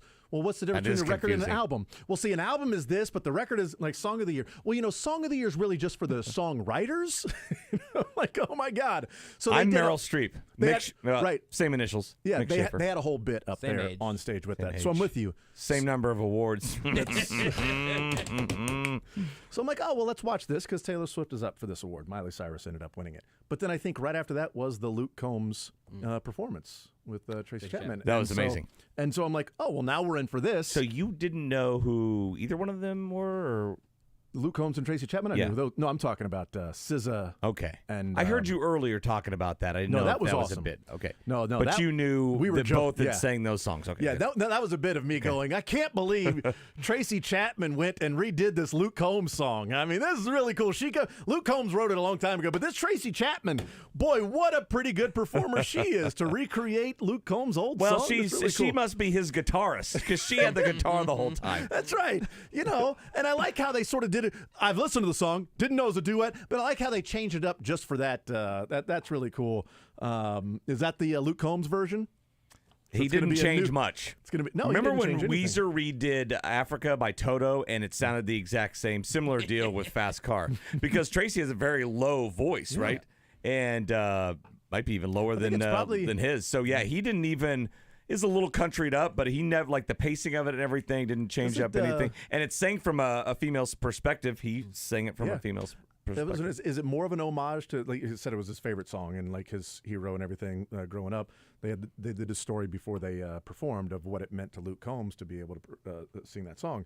Is it more of an homage if he doesn't change really like anything? Of just like, this song is what I grew up with and I'm singing the song. I think there's a lot of people, just want to sing it. They don't want. I'm not making my own because it's already sung perfectly. Yeah, and it's like, no, you know what? I want to do that song. That's the exact song. I will do it from the female's perspective. That's the exact song. And she supposedly, that was the, she sang it as the perspective of the girl in Jack and Diane. This is Diane's perspective. No because her and John Cougar Mellencamp had a great relationship. They had a duet together. And so, this is supposedly Diane's response to Jack and Diane. Oh, I learned that today. Sucking on chili dogs. Sucking on chili dogs. Sucking on chili dogs. Sucking on chili dogs. Sucking on chili dogs and sucking on chili dog. Sucking on chili dogs and sucking on chili dogs. Was that the Luke Combs version? Chili dogs. What'd you learn there, Josh? There are interpretations to that lyric, by the way, from Jack and Diane. Very good. Makes sense, too. Very good. I learned that Dan Orlovsky still got it, and a couple other guys might not, because Dan Orlovsky did the precision passing challenge at the Pro Bowl games. He got a better score than Jalen Hurts and Tua Tagovailoa. Not surprising. That's crazy. Yeah. And look, you can throw Orlovsky off his rhythm, and he'll still be delivering those passes. So he's been sitting behind a desk, and he got a better score. Well, he stepped out of bounds through the end zone on one of those throws. They didn't allow it. He did. They took 2 points No away. rush, even. Yeah. Like, what are you doing? He just ran and ran. Yeah. It's weird. Whatever he ended up with, they subtracted 2 from him. He had a really good score. He started off rough, though. Like the first couple throws were like, ooh, this might be embarrassing. Are you sure you? Were there only so many times you could throw it like the one? Well, I would have just fired like 30 right away at the one that was just right there. It was just a time limit, so you could probably fire it at the one over and over again. But I think for part of the game, like the long snapping contest, like the actual long snapper for the NFC needed 7 points for them to win, and he just fired it into the one, one. One. Like all these other guys are going for the 5s and the 3s and the 4s. That's me. Yeah, I would have thought. One. Boom. There you go. Winner. That's Dan Orlovsky. I saw that. That was pretty good. I would have, if I'm a quarterback and just had those skills that I feel like so many of them have, and I see them do this a lot of time at camp, I would have gone that of the 4. The 4s are just kind of tilted, and they're a bigger target, and they're not moving. Just go after those every time. I think and most of the time I think they're going to hit that, but they felt like they had just kind of spread the love. So I didn't know if there was a certain number of times you could throw at each target. Yeah, so you get like an Alex Smith up there, and he's just like 4, 1. Did you guys 4, watch 1. or learn the rules of the flag football in the 50-yard field? I watched 2 plays of God. flag football. I watched the first play where Tyreek Hill caught the ball, and then everybody was jogging around the field. The game started at 12-9. True story, because I guess the skills competition carries over. Oh, interesting. Okay, didn't even notice that. Like I said, I watched one play, and the touchdown. I'm like, so they're really working hard on this one. Okay, no reason to watch this anymore. Then I watched the 4th and game. So the 4th and goal, last play. I'm like, hey, look at that. It's 4th and goal. This game's online. Oh, for a moment, cool. like go back to doing whatever one of else the I was first doing. touchdowns was Tua to Tyreek.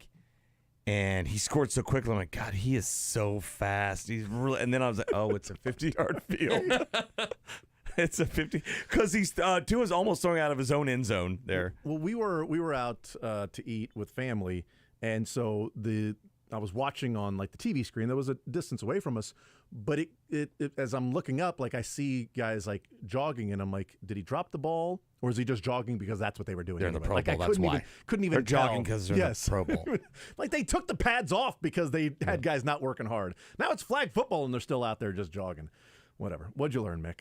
I like the skills. I like the skills competition way more than any sort of watered down football game. We're trying to keep it. I would also like to know what the rules are for the skills competition to be included in the closest to the pin competition in the golf, because they had guys out there that don't play golf. You got 4 guys for the NFC, 4 guys for the AFC. Why don't you pick guys that play golf? Like there's a guy out there just chopping it around, like he's slicing it way to the right. Like, what are we doing here? Like, pick somebody that can actually play golf. Anyway, what'd you learn? I learned that 7 times in 58 Super Bowls, there's been one team traveling west to the Super Bowl and another team traveling east to the Super Bowl. Just 7 times. We've got that this year. One team traveling east, the 49ers, Chiefs traveling west. Guess what the record is in those 7 games? 7-0 team. This is the 8th time. 7-0 teams traveling the West. Yes. Yeah. Traveling west, 7-0 against those traveling east, which is weird that somebody, figured out to look that up and took the time, and that's a thing. 5 of the last 6 coaching rematches, the team that won the game the first time won the second game. And are they counting, where, the Buccaneers drove from to their own Super Bowl if the practice facility is east or west? That counts. Good. That counts. They had to drive west in some direction. Dylan, what'd you learn? I learned that the Russell Wilson orange jerseys are 90% off, and the sign is hilarious. It just says Russell Wilson only in all caps as well under it, and there's just a line of 3 orange jerseys. Whoa. So you can get 90% off right now, which is awesome. Just so you know, Russell Wilson only. Only Russell Wilson, 90% off. Besides that maybe being the funniest as well, Josh, what was the funniest for you? The funniest for me was Michael Bublé during his press conference for the NHL All-Star Game. He's involved in some manner. Much of this was next to Will Arnett. Okay. Sounds like about as out of place as Kevin Hart on the World Cup show. Yeah, well, wait until you hear this. It's sort of a cut-up of a few of his highlights from his press conference. The context shows up about halfway through. The answer is no. I will not be the oldest draft pick the Vancouver Canucks have ever taken at 48 years old. I know you and you. You're a really good hockey. You got good hands, dude. You've got silky mitts, my brother. You are the first person who's ever told me that. Because I'm the first real ever hockey fan. My buddy told me this is just a microdose of mushrooms, and he was lying. So I'll be honest, I thought I was in Blades of Glory for most of the time that I was out there until it sort of settled down, and then I realized, holy I am at the NHL All-Star Game. We literally are the heart and soul of these teams. And if they win, it'll be because of us. And if they lose, it will be because of us. All of my text, it was people, congratulations on being chosen to go to the All-Star Game. And I was like, congratulations, I'm a superstar. Thanks, guys, thank you. The heck? Wow. He later said that he was joking about the mushrooms. No.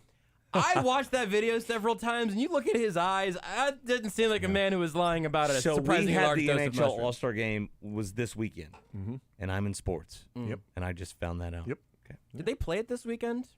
Yeah, it was on NBC. Was it really? Was it? No, I know that. Well, yeah, I know that. I thought it was on NBC. What was the funniest for you, Mick?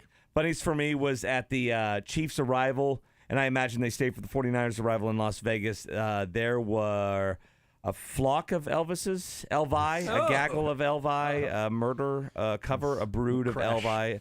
Crash, yes. A gang of Elvis impersonators there welcoming Patrick Mahomes, Travis Kelce, and the Chiefs to Las Vegas. I thought it would have been way cooler had they found, and you could have found some people.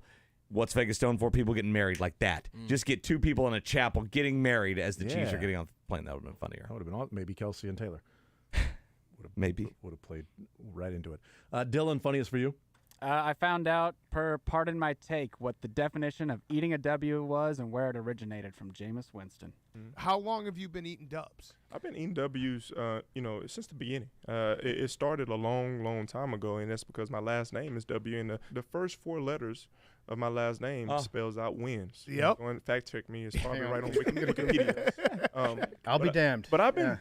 It all stemmed from one of my favorite motivational speeches, and it all surrounds about a bowl of. Do y'all remember the soup? The alphabet soup. Yes. You know what I'm saying? Of course. I always just talk about hey, we scraping the bowl today. We eating up everything, right? And we only looking for dubs.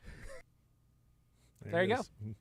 Any further questions? Eating dubs, okay. Yeah, eating dubs. First 4 letters. So that is literal true. thing. Factually correct. I too. checked it on Wins. Wikipedia. But that means you've won a game, right? Or you won something. Hey, eating you a dub. watch your mouth. He's won, so he got a national championship to his name.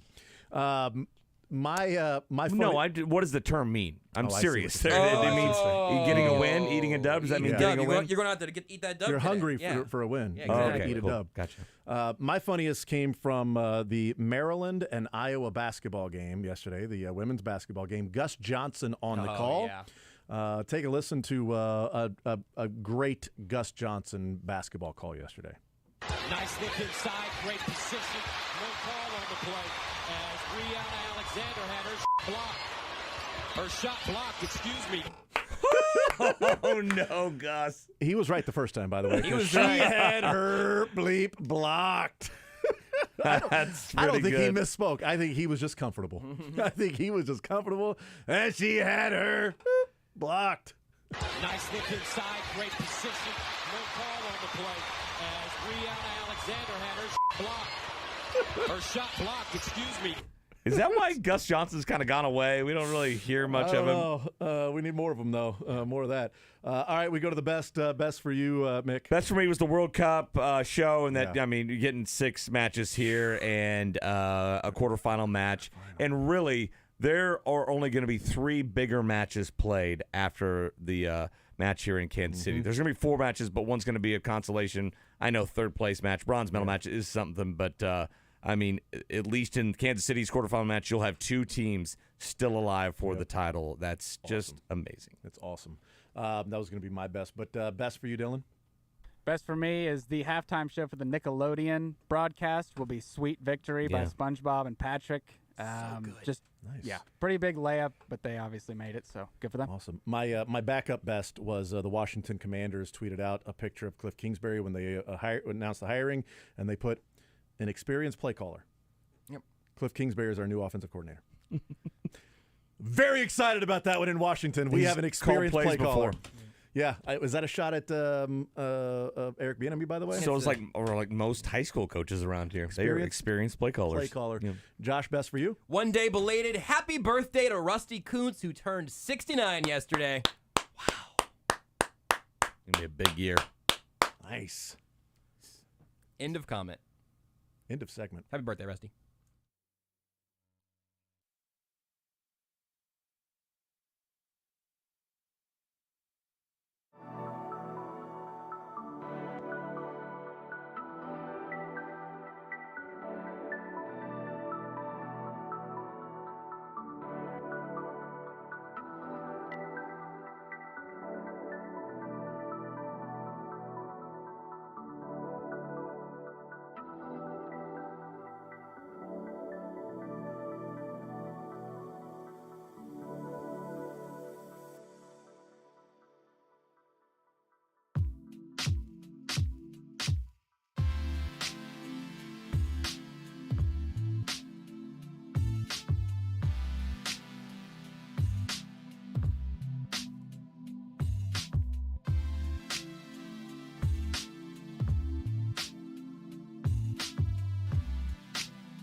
Bobby Witt Jr. signs a long-term contract with the Royals. 7 years guaranteed. Could be 11 years. Could be 14 years. All the details of that contract. World Cup, 6 matches. 6 Kansas matches, City. We're getting more than Mexico City. 6 matches, 4 group stage, a round of 32, and a quarterfinal here in Kansas City. God, that's awesome. Love the quarterfinal. A lot of other cities got 5 group stage matches. I'll forfeit one of those to have one that high in the bracket. And Germany may have their entire base camp here in Kansas City. Let's bring it. It would be so badass. Yeah. You brought it, Mick. Thank you. Thank you. You're welcome.